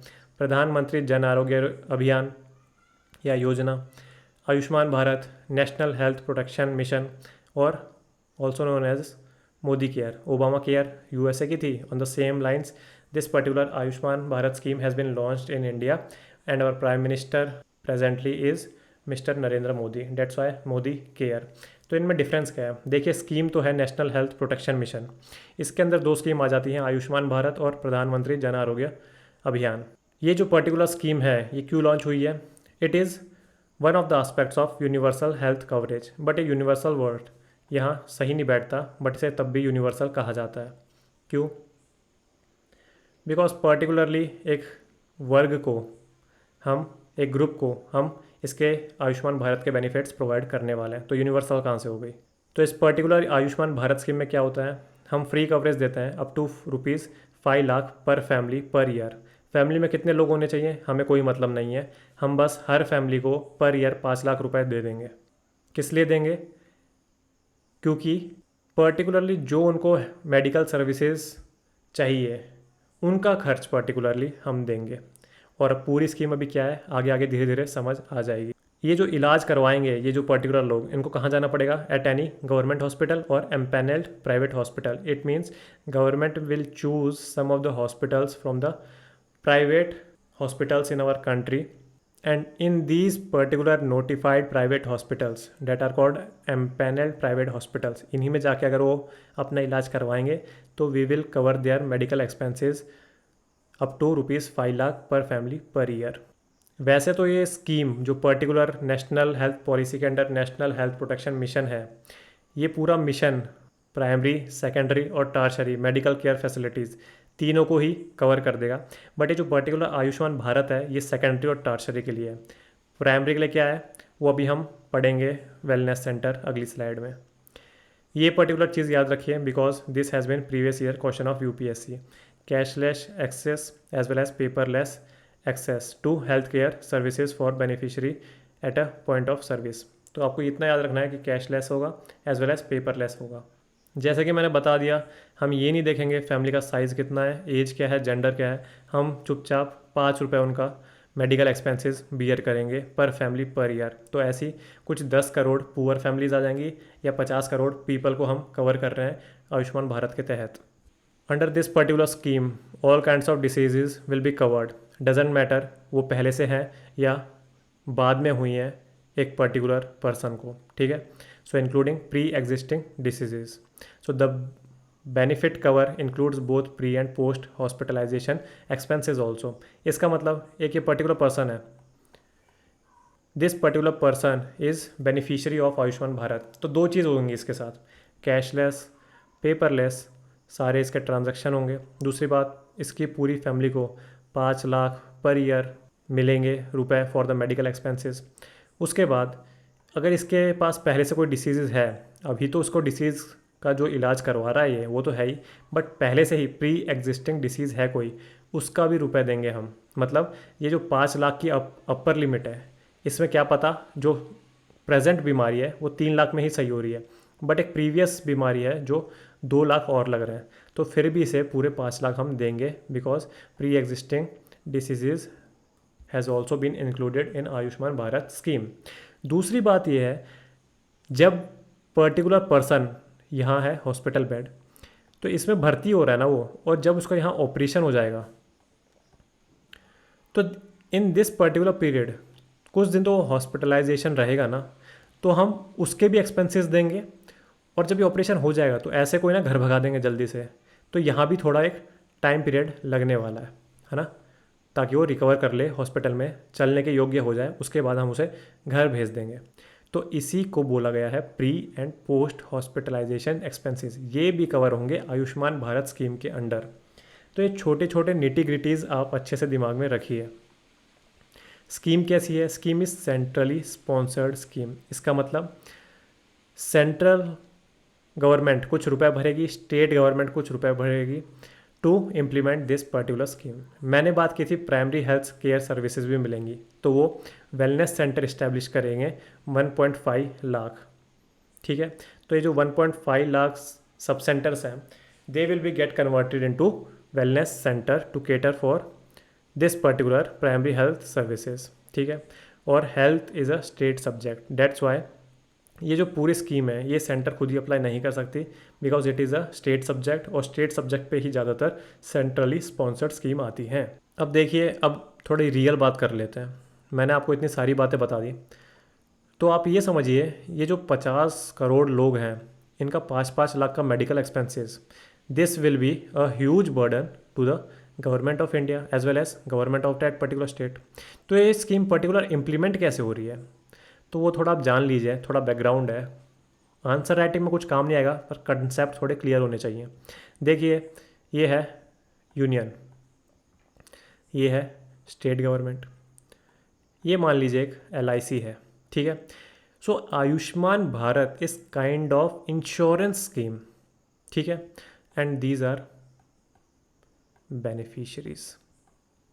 तो अब क्या हो रहा है, देखिए, जो हमने यहाँ आउटपुट पढ़ा है वो आउटपुट सेम है, 5 lakh per family per year मिलने वाले हैं मेडिकल एक्सपेंसेस। ये निटिग्रिटीज़ पढ़ी, ये भी यहाँ आउटपुट में सब सेम है।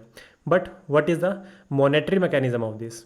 देखिए, जो सेंट्रल या यूनियन गवर्नमेंट है उसने टेंडर निकाला है टू वेरियस इंश्योरेंस कंपनी। जो भी ये पर्टिकुलर आउटपुट स्कीम पे इम्प्लीमेंट कर देगा, मतलब ये जो 5 लाख बेनिफिशरीज़ को रुपए मिल रहे हैं, मेडिकल एक्सपेंसेस मिल रहे हैं, वो एक पर्टिकुलर इंश्योरेंस कंपनी प्रोवाइड करेगी। अगर ये ये पर्टिकुलर बेनिफिशरीज़ को जब भी हॉस्पिटलाइजेशन हो जाए या इनका कोई भी इलाज हो रहा हो, तब इंश्योरेंस कंपनी पर्टिकुलर ये वाला 5 लाख रुपए इन बेनिफिशरीज़ को देगी। मैंने यहाँ ले लिया है example LIC, but union government ने टेंडर निकाला है कि ऐसी इंश्योरेंस कंपनी जो मिनिमम प्रीमियम चार्ज करे।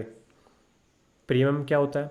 देखिए, 5 लाख रुपए भरे कैसे जा रहे हैं, इस पर्टिकुलर इंश्योरेंस कंपनी को कोई तो रुपए दे रहा होगा, हर साल दे रहा होगा या हर महीने दे रहा होगा, एंड जब भी किसी बेनिफिशियरी को ये पर्टिकुलर मेडिकल एक्सपेंसेस के लिए रुपए चाहिए होंगे, तब उसी पूल में से जो इकट्ठे किए हुए हैं एज अ प्रीमियम, उसी में से LIC देती है टू दीज पर्टिकुलर बेनिफिशरीज़, ठीक है। अब देखिए, ये इकोनॉमी का रूल है, ये रूल तो नहीं बट ये एक बेसिक अजम्पशन होती है कि ऐसा नहीं है ये 50 करोड़ के 50 करोड़ लोग एक ही दिन बीमार पड़ गए और हॉस्पिटलाइज्ड हो गए, तो इसमें तो ये पर्टिकुलर जो भी इंश्योरेंस कंपनी है ये पर्टिकुलर फेल होनी ही होनी है। तो ऐसा नहीं होगा, कभी कोई बेनिफिशियरी होगा, कभी कोई बेनिफिशियरी हॉस्पिटलाइज होगा। तो ये सारी बातें आप दिमाग से निकाल लीजिए, कंसेप्ट पे ध्यान दीजिए। यूनियन गवर्नमेंट ने टेंडर निकाला है कि जो भी इंश्योरेंस कंपनी सबसे कम प्रीमियम चार्ज करेगी टू इम्प्लीमेंट दिस स्कीम, हम उसे ये पर्टिकुलर टेंडर दे देंगे। ठीक है, अब आगे की बातें प्रैक्टिकल नहीं है, बस एग्जांपल्स हैं, एग्जांपल्स में सही हैं। LIC कंपनी को मान लीजिए यूनियन गवर्नमेंट ने ये पर्टिकुलर टेंडर दे दिया हो। अब जो ये प्रीमियम भरवा रहे हैं ये कौन भरेगा? LIC भरेगी, सॉरी यूनियन गवर्नमेंट और स्टेट गवर्नमेंट भरेगी। क्यों? सेंट्रली स्पॉन्सर्ड स्कीम है। ठीक है, अब ये LIC को रुपए देते रहेंगे देते रहेंगे। जैसे ही कोई बेनिफिशरी हॉस्पिटलाइजेशन हो गया, हॉस्पिटलाइज्ड हो गया, उसके एक्सपेंसेस फिर LIC इसी प्रीमियम से भरती रहेगी टाइम टू टाइम, और यूनियन और स्टेट गवर्नमेंट इसे प्रीमियम भरते रहेंगे। ठीक है, तो ये तो हो गई बढ़िया लेवल की बात। अगर आपको ये चीज़ें समझ में नहीं आई हैं तो आपको आपके ही घर की लैंग्वेज में बता देता हूँ। ये हैं आपके दाढ़ी बना दी फादर साहब, ये हो आप। ठीक है, आप अभी कमाने लग गए हो, ठीक है, और आप अच्छे डॉलर कमा रहे हो। आपके फादर साहब थोड़े बीमार हो गए, दाढ़ी आ चुकी है और ये लकड़ी पकड़ ली है, हाँ ठीक है। आप क्या करोगे? आप भरोगे इंश्योरेंस। कैसा? हेल्थ इंश्योरेंस करवाओगे अपने पापा का। हेल्थ इंश्योरेंस कैसे कराओगे? देखिए बुढ़ापे में बहुत सारी तकलीफ़ें अचानक से हो सकती हैं, ठीक है, तो हेल्थ रिस्क का खतरा बहुत ज़्यादा है। तो आप हेल्थ इंश्योरेंस कराओगे और LIC में अपने डैड के नाम का एक अकाउंट खुलवाओगे, जहां आप प्रति साल 1,000 रुपये डाल रहे हो, प्रति साल 1,000 रुपये डाल रहे हो। और जैसे ही मतलब 5 साल बाद या 10 साल बाद आपके डैड बीमार होते हैं तो वो हॉस्पिटलाइज भी होंगे, क्या पता बड़ा ऑपरेशन की ज़रूरत हो, बहुत महंगी मेडिसिन की ज़रूरत हो। So it is the owners of this particular LIC company to give all this expenses of operation as well as hospitalisation. तो समझ में आ गया? इसका मतलब ये 1,000 रुपये की कीमत आपको अभी समझ नहीं आएगी, but you will understand the meaning of this particular 1,000 rupees eight the time when your father is in grief pain in the hospital bed. तो ये था पूरा आयुष्मान भारत स्कीम के मॉनेटरी मैकेनिज़्म के बारे में। थोड़ी सी एक्स्ट्रा इन्फॉर्मेशन ले लीजिए क्योंकि ये बहुत ही मेरे को इंपॉर्टेंट सी लगी। चीप जेनेरिक ड्रग्स, थोड़ी फार्मास्यूटिकल से रिलेटेड है। देखिए 2 स्कीम्स है, प्रधानमंत्री भारतीय जन औषधि परियोजना। तो इसके अंडर जो हमने सुना होगा जन औषधि स्टोर्स होती हैं जिसपे चीप जेनेरिक ड्रग्स मिलती हैं। देखिए एक तो होती है ओरिजिनल ड्रग और एक होती है उसकी कॉपी ड्रग। जो ये पर्टिकुलर चीज़ करती है वही एलिमेंट्स ये पर्टिकुलर कॉपी ड्रग भी दूर कर देगी। तो इसे ही कॉपी ड्रग को ही बोला जाता है जेनेरिक ड्रग। और ये ऐसा कुछ नहीं कि फेक होती हैं, नहीं, these are as beneficial as the original drug, but इन्हें बस जेनेरिक ड्रग्स बोल दिया जाता है। ठीक है, तो ये जो जन औषधि स्टोर्स होती हैं इनमें चीप जेनेरिक ड्रग्स मिलती हैं। और ये पर्टिकुलर जन औषधि स्टोर्स किसके द्वारा चलाई जाती हैं? Ministry of chemicals and fertilisers. तो ये इंपॉर्टेंट चीज़ थी कि ministry of chemicals and fertilisers, ये बहुत ही हमारे दिमाग में नहीं आएगा अगर ये क्वेश्चन आ गया। तो Jan Aushadhi stores, ministry of chemicals and fertilisers. अगला है अमृत स्कीम, ऐसी ही थोड़ी सेम स्कीम है ये। यहाँ भी generic drugs in a very discounted price मिलती हैं। तो ये चलाई जाती है ministry of health and family welfare. तो ये तो आसान है, अमृत वाली, जन औषधि वाली याद रखना। अगला आर्टिकल है इमोरल ट्रैफिक प्रिवेंशन एक्ट। ठीक है, 3 टाइप के ट्रैफिकिंग से ये डील करता है। कैसी? Sex trafficking, forced labour and debt bondage. तो ये तीनों टाइप की ही ह्यूमन ट्रैफिकिंग में इंक्लूड होती है। इमोरल ट्रैफिक प्रिवेंशन एक्ट, इससे पहले एक और हमारे पास एक्ट था, suppression of immoral traffic act, जिसको सीता इन शॉर्ट फॉर्म 1956 का एक्ट था ये। इसी को अमेंड कर दिया गया 1986 में और बना दिया ये वाला पर्टिकुलर एक्ट। ये एक्ट इस तर्ज पे बना हुआ है कि जो सेक्स वर्कर्स होते हैं इनको कोई बेसिक राइट नहीं है। कैसे? क्योंकि ये भी एक तरह से लेबर है, ये अपने रुपए कमा रहे हैं।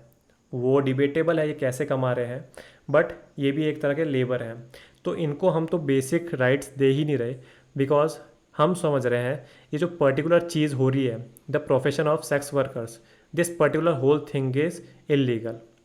सो this particular act is archaic in nature, मतलब ट्रेडिशनल है नेचर में।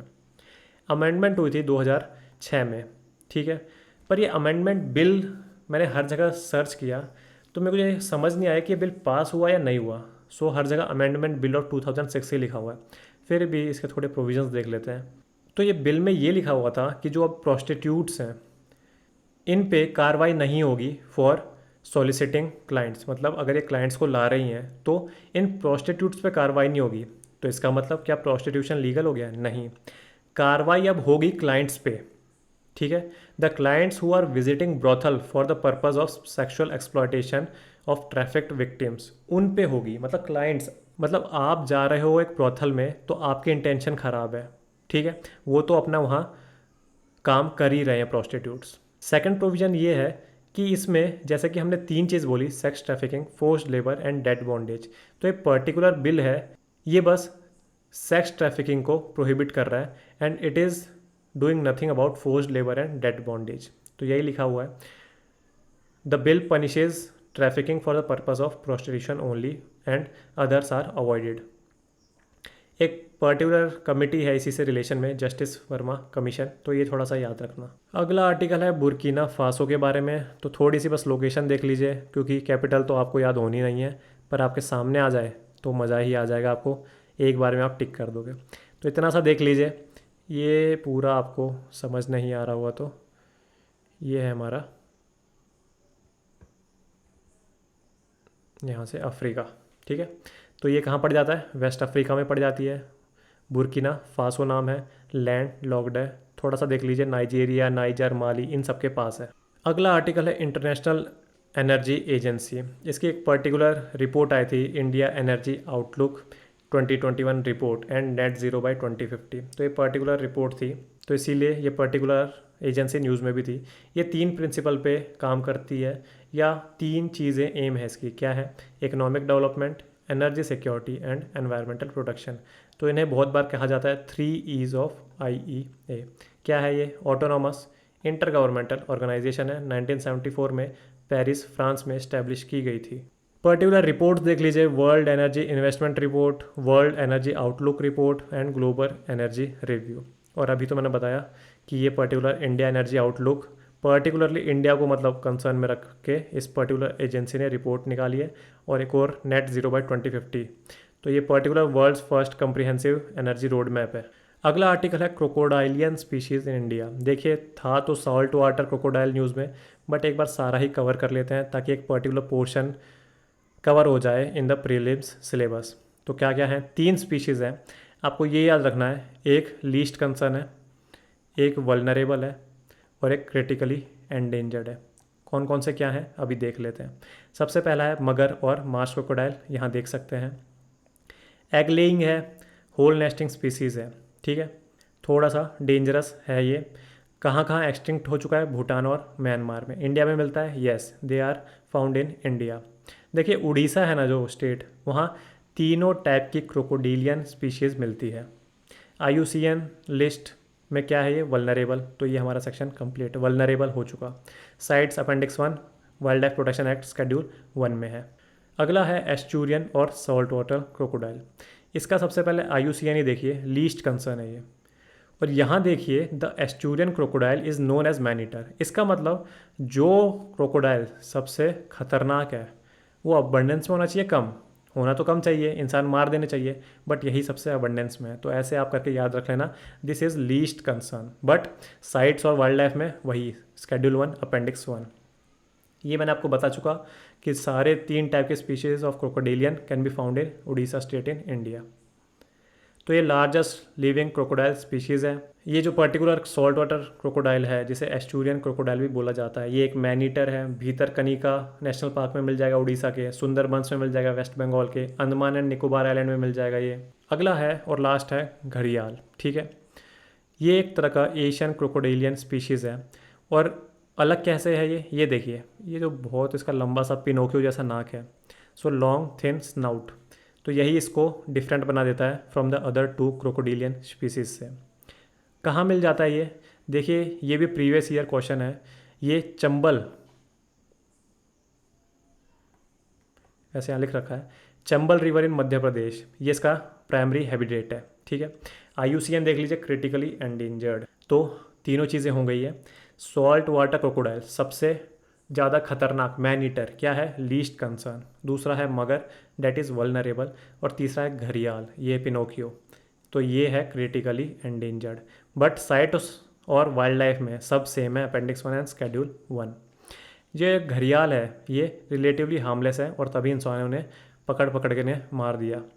ये जो पॉपुलेशन घड़ियाल की होती है ना, it is also a good indicator of clean river water. तो ये हमने पूरा कवर कर लिया क्रोकोडिलियन स्पीशीज़ इन इंडिया, कुछ नहीं छूटा। और प्रीलिम्स में आपको होप सो याद रहेगा। अगला है मैप ब्लैक सी के बारे में। और ये वाला जो पोर्शन है मैप का बहुत ही इंपॉर्टेंट है। सऊदी अरेबिया वाला जो अरेबियन पेनिनसुला है वहाँ का इंपॉर्टेंट है। एक ये पर्टिकुलर ब्लैक सी, यहाँ कैस्पियन सी है, यहाँ मेडिटेरेनियन सी है। तो ये वाला बहुत ही इंपॉर्टेंट मैप है। तो एक बार देख लेते हैं। ओनली सीज देखेंगे इस मैप में, बिकॉज जोग्राफी सीरीज़ में या एक मैप की सीरीज़ अलग से ले आएंगे कंप्लीट करने के लिए मैपिंग सीरीज़। तो ये देखिए यहाँ ब्लैक सी है, यहाँ थोड़ा सा कैस्पियन सी आ जाता है। ये जो पर्टिकुलर चीज़ है इसको कॉकस माउंटेन बोल देते हैं। ठीक है, यहाँ जॉर्जिया है, यहाँ छोटा सा लैंडलॉक्ड आर्मेनिया मिल जाएगा आपको। यहाँ फिर आपको एक और कंट्री मिल जाएगी अजरबैजान। ठीक है, तो कैस्पियन सी से मिलती है, बट ये आर्मेनिया लैंडलॉक्ड है और जॉर्जिया ब्लैक सी की साइड खुलता है। ऊपर देखिए एक छोटा सा सी ऑफ अजोव है, इसको बोलते हैं स्टेट ऑफ कैरेज या कर्च। देन हमारे पास ब्लैक सी आ जाता है। ये जो पर्टिकुलर आइलैंड जैसा दिख रहा है आपको, इसको फेमसली बोलते हैं सेवास्तोपोल। ब्लैक सी के नीचे अगर आपको मेडिटेरेनियन सी में जाना है तो यहाँ आपको टर्की में इस्तांबुल फेमस सिटी को पार करना पड़ेगा। देन यहाँ छोटी सी सी ऑफ मरमरा आ जाएगी and then it will join to Mediterranean sea. कहाँ से ज्वाइन होता है? ये जो एजियन सी है ना ग्रीस के साइड में, यहाँ से देन मेडिटेरेनियन सी को ज्वाइन हो जाता है। सो ये कुछ यहाँ का मैप देख रहे हैं हम यूरोप में।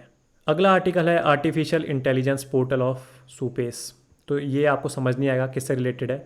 This is particularly related to the judicial system in India.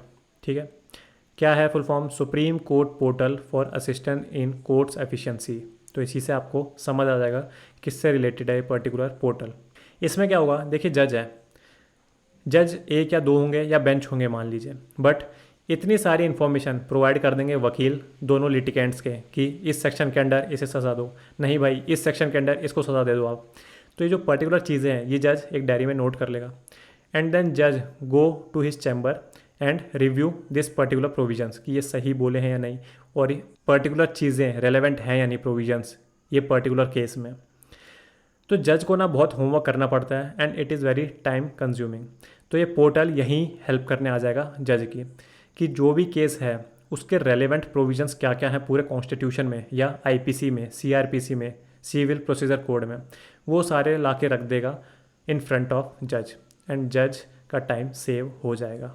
सो आखिरी बात ये देख लीजिए, it is not design to take decisions but only to process facts. तो ये पूरी चीज़ें जो लिस्ट सामने ला के रख देगा कि इस आर्टिकल में ये लिखा है, इस IPC के सेक्शन में ये वाला प्रोविजन लिखा है, तो एक तरह से टैली कर लेगा कि हाँ जी ये जो भी एडवोकेट बोल रहे हैं वो सही बोल रहे हैं and now it is on my description that this particular provision is relating to this particular case और नॉट। सो ये डिसीजंस नहीं करेगा बल्कि बस फैक्ट्स प्रोवाइड करेगा इन अ टाइमली मैनर। अगला आर्टिकल है यूनाइटेड नेशंस के बारे में। देखिए पूरी बॉडी ही डिस्कस कर लेते हैं ताकि इकनॉमी का एक छोटा सा पोर्शन कवर हो जाए। इंटरनेशनल ऑर्गेनाइजेशन है, 1945 आफ्टर द वर्ल्ड वॉर 2 बनाई गई थी। वर्ल्ड वॉर 1 के बाद क्या बनाई गई थी? League of Nations. कब तक चला था? 1914 टू 18। ये कब चला था? 1939 टू 45। तो ऐसी चीज़ें कहीं कहीं से आपको याद होती रहेंगी।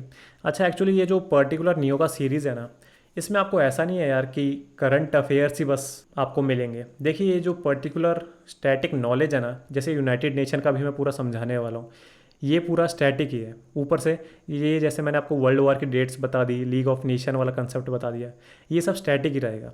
तो अगर आप ये चीज़ें देखोगे, जो भी न्यू कमर से मैं बात कर रहा हूँ, ये जो एक्सपीरियंस खिलाड़ी हैं इस फील्ड में, उनके लिए तो ये चीज़ें बच्चों की है। ठीक है। तो न्यू कमर्स को लिए ये बहुत ही बेनिफिशियल चीज़ें हैं। तो वापस आ जाते हैं यूनाइटेड नेशंस पे। 193 मेंबर स्टेट्स हैं। क्या करता है? Maintaining international peace and security, protecting human rights, delivering humanitarian aid, promoting sustainable development and upholding international law. बहुत ही यूजुअल नेचर के एम्स हैं इसके। फॉररनर किसका है? लीग ऑफ नेशंस का। सॉरी, लीग ऑफ नेशन इसका फॉररनर है। मैंने आपको बताया था वर्ल्ड वॉर 1 के बाद league of nation, but as world war 2 happens it means the mandate of league of nation is null and void. तो तभी यूनाइटेड नेशन एक नई बॉडी बनानी पड़ गई थी। जो यूएन चार्टर है 1945 का, this is only the foundational treaty of United Nations. 5 body आती है इसके अंदर, छठी भी थी trusteeship council, but trusteeship council has been deleted from the UN charter. तो अब 5 ही बची है।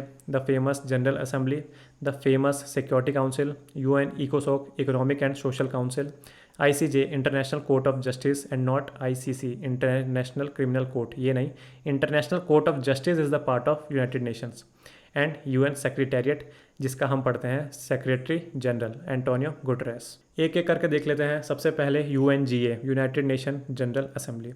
तो हमको पता है जनरल असेंबली में यूनिवर्सल रिप्रेजेंटेशन है। It means every recognised country in the earth वो यहाँ रिप्रेजेंट होगी। जो भी इम्पॉर्टेंट डिसीजंस होते हैं या क्वेश्चंस होते हैं लाइक पीस एंड सिक्योरिटी के ऊपर, admission of new members to the United Nations and budgetary matters, ये सारे मैटर्स पे 2/3 मेजॉरिटी की होना ज़रूरी है। But decisions on other questions has been taken by simple majority. जो प्रेसिडेंट होते हैं जनरल असेंबली के, यूएनजीए के, उनको हर साल इलेक्ट किया जाता है और वो 1 साल की टर्म ऑफ ऑफिस के लिए आते हैं। अगली है the famous security Council which is known by P5 countries, permanent 5 and non permanent 10। ठीक है। तो ये क्या है? इसकी प्राइमरी रेस्पॉन्सिबिलिटी है maintenance of international peace and security. इसमें 15 मेंबर स्टेट्स होते हैं, P5 होते हैं एंड नॉन P मतलब नॉन परमानेंट 10 होते हैं। तो ये परमानेंट 5 कौन से हैं? एशिया से अकेला चाइना, यूरोप से France and United kingdom, Asia से एक और है वैसे, रशिया भी है, एंड अमेरिका से, पूरे ही अमेरिका से यूनाइटेड स्टेट्स। तो ये 5 P5 कंट्रीज़ हैं एंड 10 जो नॉन परमानेंट मेंबर्स होते हैं they will get elected for 2-year terms by the United Nation General assembly on a regional basis. इसका मतलब जिस बॉडी के पास यूनिवर्सल रिप्रेजेंटेशन है, इसका मतलब UNGA, ये भेजेगा नॉन परमानेंट मेंबर्स जो कि होते हैं 10 इन नंबर इन UNSC। समझ में आ गई? टर्म क्या है? 2 year। जहाँ P5 की बात आ जाती है वहाँ वीटो पावर की बात आती है। Only in UN security council veto powers can be exercised by only P5 members and not by this. ठीक है। और ऐसा भी नहीं है P5 मेंबर्स आके वीटो पावर यूज़ करें इन UNGA, ऐसा भी पॉसिबल नहीं है। Only in United Nation Security Council there is a existence of veto power. ठीक है। और ये जो पर्टिकुलर करंट अफेयर्स न्यूज़ है, India has been elected as a non permanent member in UNSC for 8th time, very important. Term क्या है? 21 से 23। अगला है इकोनॉमिक एंड सोशल काउंसिल जिसको इकोसोक भी बोलते हैं। देखिए यही बॉडी है जिसके अंदर बहुत ही famous specialised wings of UN चलती है like international labour organisation, UNIDO, UNESCO, world trade organisation, world health organisation, Indian meteorological organisation, international telecom union. So ये जो फेमस सारी बॉडीज़ आपने सुनी है ना, ये इकोसोक के अंदर ही आती हैं। तो इसका काम क्या होता है? For coordination, policy review, policy dialogue, ये जो भी एरियाज़ होते हैं economic, social and environmental issues, इसी के अंडर ये काम करती है। 54 मेंबर्स हैं, किसके द्वारा इलेक्ट होंगे? सारे जनरल असेंबली। ठीक है। Time period 3-year term. It coordinates the work of UN specialised agencies which are 14 in number, 10 functional commissions and 5 regional commissions. ये इतना इंपॉर्टेंट नहीं है, आप ये याद रखिए जो 14 UN स्पेशलाइज्ड एजेंसी है वही मैंने आपको ये बताई जो नीचे लिखी हुई है। तो ठीक है। तो ये सब आ जाती हैं एजेंसीज इकोसोक के अंडर। अगला है ICJ international court of justice. ये सक्सेसर किसका है? देखिए, लीग ऑफ नेशन के साथ एक कोर्ट बना था, परमानेंट कोर्ट इंटरनेशनल जस्टिस। तो लीग ऑफ नेशन तो ख़त्म हो गई, तो ये कोर्ट भी ख़त्म हो गया। तो वर्ल्ड वॉर 2 के बाद बना इंटरनेशनल कोर्ट ऑफ जस्टिस। इस पर्टिकुलर आईसीजी में 15 जजेस होते हैं। कितने ईयर की टर्म के लिए आते हैं? 9 ईयर्स टर्म। ठीक है, किसके द्वारा चुने जाते हैं? सारी चीज़ें UNGA के द्वारा चुनी जाती हैं। क्यों? वहाँ यूनिवर्सल रिप्रेजेंटेशन है। बट यहाँ थोड़ा सा डिफरेंस आ जाता है कि UNGA प्लस सिक्योरिटी काउंसिल, मतलब दोनों के द्वारा जजेस को चुना जाएगा। दिक्कत क्या है? दिक्कत कहीं नहीं है, ये दोनों काइंड ऑफ 2 हाउसेस काम करेंगे, मतलब दोनों पे ही वोट पड़ेंगे और दोनों को ही मेजोरिटी हासिल करनी पड़ेगी। तो यही लिखा है, in order to be elected a candidate must receive an absolute majority of the votes in both bodies separately. There are some Indian जजेस who are been to ICJ seats. तो कौन कौन है? जज Dalvir Bhandari recently, Raghunandan Swarup Pathak, Nagendra Singh, sir Benegal Rau, and the last is secretariat. तो secretariat में क्या क्या है? मैंने बताया था, जो फेमस सेक्रेटरी जनरल है अभी करंटली, एंटोनियो गुटेरेस, वो होते हैं सेक्रेटेरिएट के हेड। ठीक है, और इन्हीं के अंडर सारे UN स्टाफ मेंबर्स काम करते हैं। ये जो सेक्रेटरी जनरल होते हैं ना, ये किसके द्वारा अपॉइंटेड होते हैं? ऑफकोर्सली UNGA। बट रिकमेंड कौन करेगा? ये इंपॉर्टेंट आ जाता है, UNSC। 5 ईयर टर्म होता है। तो ये छोटी छोटी निटिग्रिटीज़ याद रखना। अगला है ग्लोबल मिनिमम कॉर्पोरेट टैक्स। इसके बारे में G7 में बहुत सारी बातें हो रही हैं। देखिए क्या होता है, ये जो पर्टिकुलर बिग MNCs होती है ना, इनके फंक्शंस वेरियस कंट्रीज़ में चलते हैं। ठीक है, जैसे गूगल है, ये एक US फर्म है, ओरिजिनली पेरेंट कंपनी इसकी ABC है। तो ये US की फर्म है। ठीक है, बट इसके जो रीजनल ऑफिसेज हैं ये बहुत सारी कंट्रीज़ में खुले हुए हैं। सो ऐसी कंट्रीज़ क्या करती हैं कि आजकल के टेक्नोलॉजिकल ईरा में there is presence of companies only in online form and not in physical form. ठीक है, but the revenues generated by this particular MNC ये तो हर जगह से जनरेट करती हैं। मतलब if there is no physical presence of this particular company Google in India, then also it is generating revenue from India and taking it to the soils of USA, and there to the US government they are giving taxes. So मतलब advertisement Indian citizens देखें और taxes कौन देगा? Taxes ये US की company देगी USA की government को, बाइडन एडमिनिस्ट्रेशन को देगी जाके। सो ये तो सरासर नाइंसाफ़ी है। तो हमने पिछले क्लास में, नॉट क्लास बट पिछली स्लाइड में पढ़ा था अबाउट इक्विलाइजेशन लेवी, है ना, गूगल के द्वारा, गूगल पे जो लगाई गई है, एंड डिजिटल सर्विसेज टैक्सेस जो डिफरेंट कंपनीज पे डिजिटली जो ऑपरेट करती हैं लाइक अमेजोन, उन पे लगाया गया है। सो इसी को स्ट्रीमलाइन करने के लिए प्रोसीजर को हम ग्लोबल मिनिमम कॉर्पोरेट टैक्स के बारे में सोच रहे हैं। कितना लगाना चाहते हैं? देखिए 15% पे बात हो रही है। क्या होता है कि ये जो टैक्स हेवंस कंट्री होती है ना, इसमें ये जाके अपने पेरेंट कंपनी स्टैब्लिश कर लेती है या सब्सिडरी कंपनी स्टैब्लिश कर लेती है। जैसे मान लीजिए मॉरिशस, यहाँ है टैक्स 5%।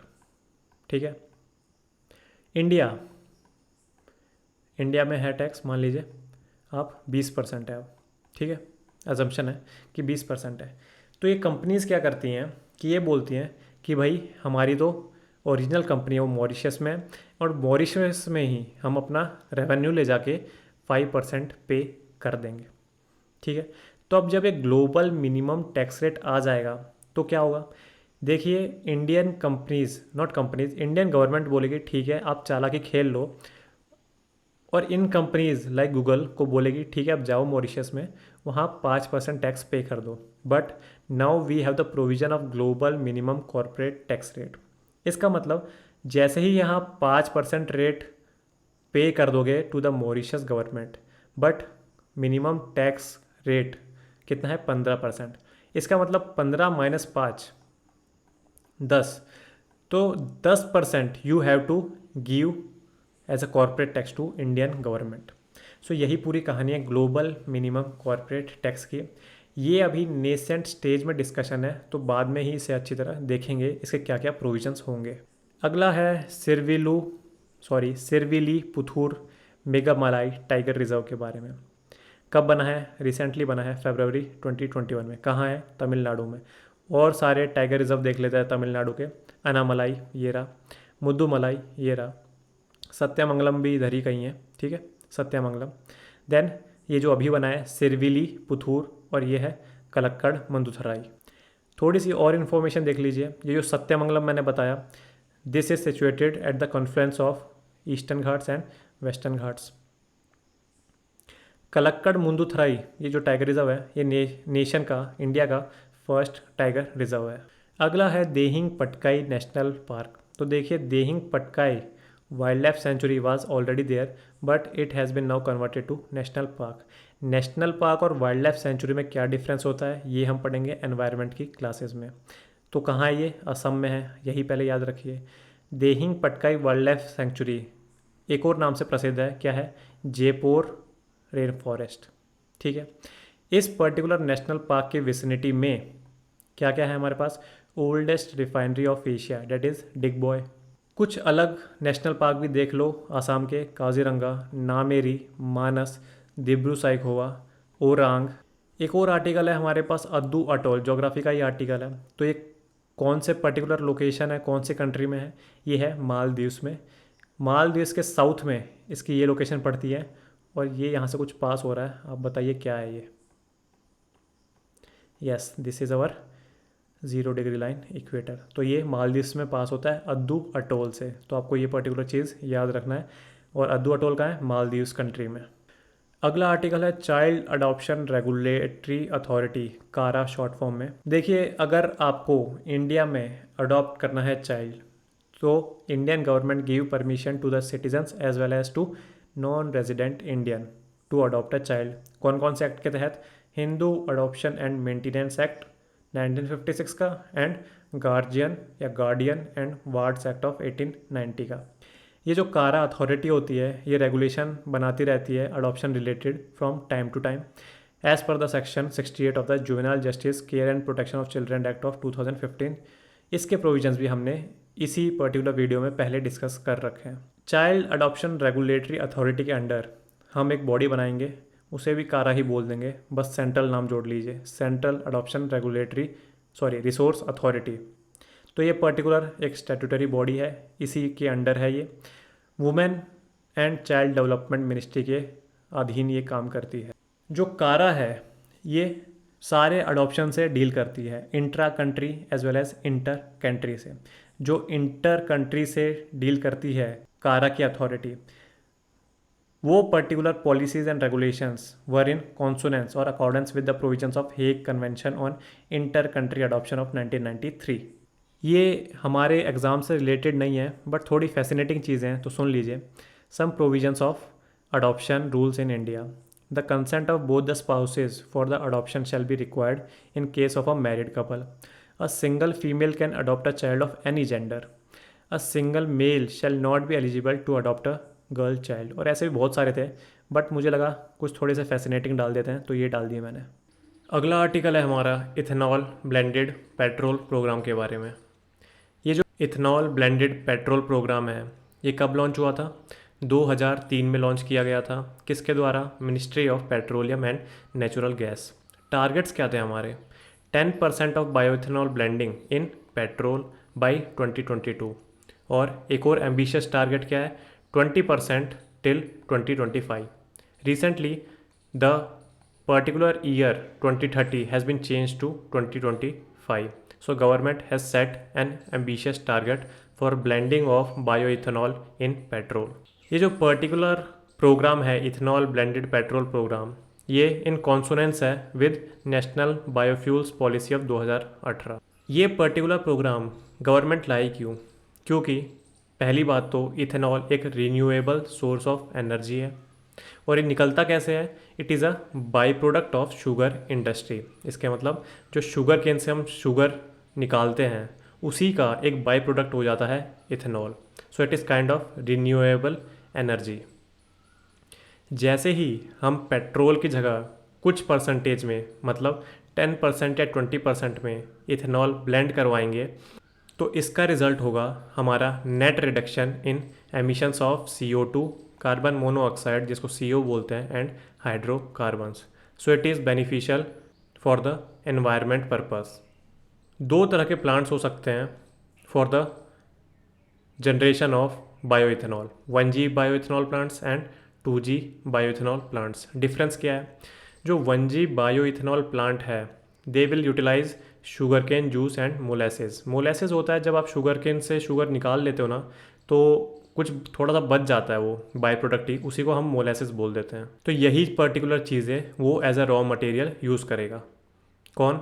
1G bioethanol plant. और 2G प्लांट्स क्या यूज़ करेंगे? They will use the surplus biomass and agricultural waste. तो ये तो प्रैक्टिकल है, सीधा समझ में आ रहा है कि 2G plants are more beneficial for human beings. जो ऑयल मार्केटिंग कंपनीज़ है ना, एक्चुअली ये जो ब्लेंडिंग प्रोसीजर करेंगे ये कौन करेंगे? These big giants oil marketing companies. तो गवर्नमेंट ने एक गाइडलाइन दी है कि you have to procure this particular ethanol from the domestic sources and the prices will be fixed by the government of India. Now comes the famous article Pakke और Pakhui tiger reserve. जब से UPSC ने पूछा है इस पर, ये हिंदू में बहुत ही ज़्यादा आने लग गया है। वैसा होना तो उल्टा चाहिए कि हिंदू में पूछा जाएगा तो UPSC में आएगा, बट आप ऐसे भी रिलेट कर ही सकते हो। तो अब तो सबको पता है ये कहाँ है, अरुणाचल प्रदेश में है। हम दूसरे कुछ कंजर्व्ड एरियाज़ देख लेते हैं ऑफ अरुणाचल प्रदेश, और ये सब बहुत ही इंपॉर्टेंट है। Mouling, Sessa orchid, Daying Ering, Mehao, Namdapha, Kamlang, Dibang, eagle nest, Tale valley and Nameri. अगला आर्टिकल है PM फसल बीमा योजना के बारे में। जैसा नाम ही बता रहा है, कुछ बीमा हो रहा है, किसका? फसल का। तो ये पर्टिकुलर स्कीम 2016 में लॉन्च करी गई थी। एक इंश्योरेंस कवर स्कीम है against the failure of crop. Scope क्या है?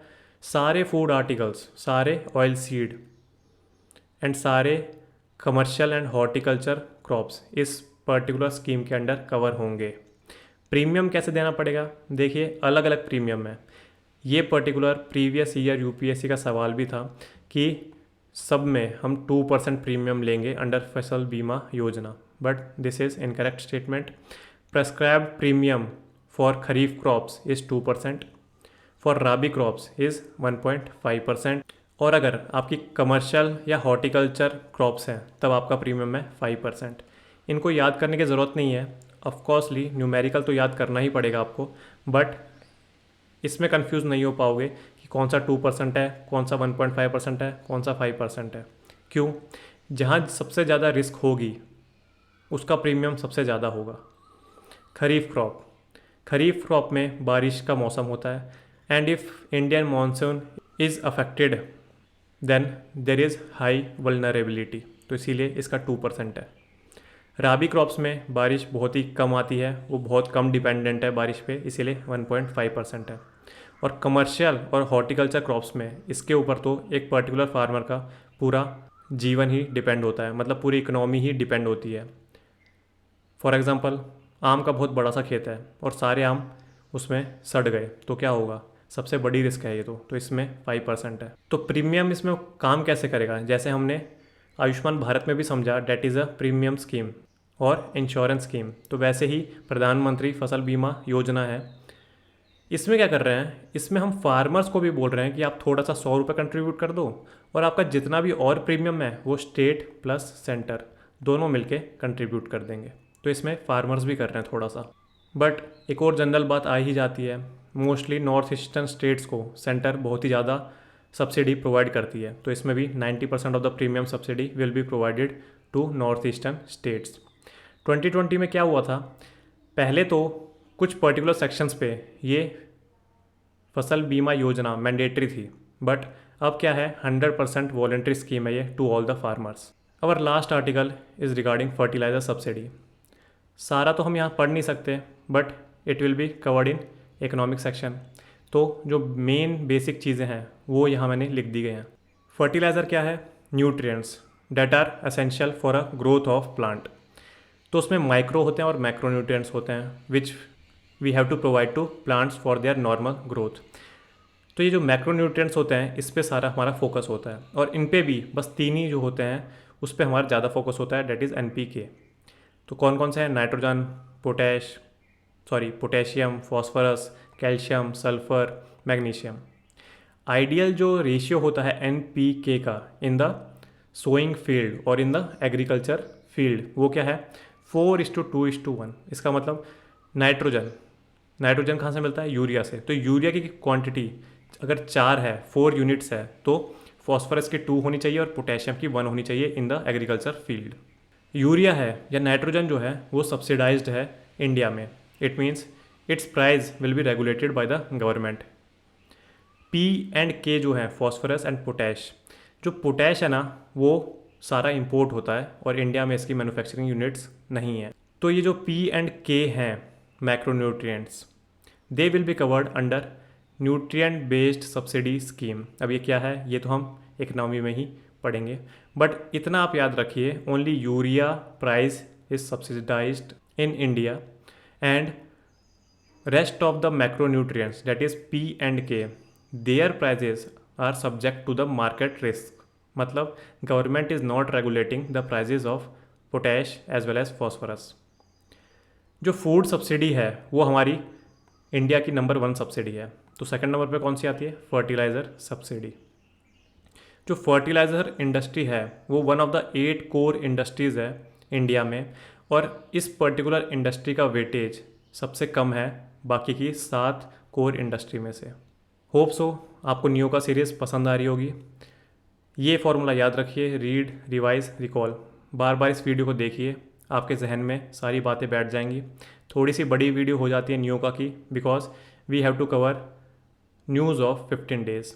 तो तब तक के लिए like the video, share it with your friends and subscribe to our YouTube channel. तब तक के लिए गुड बाय, जय हिंद।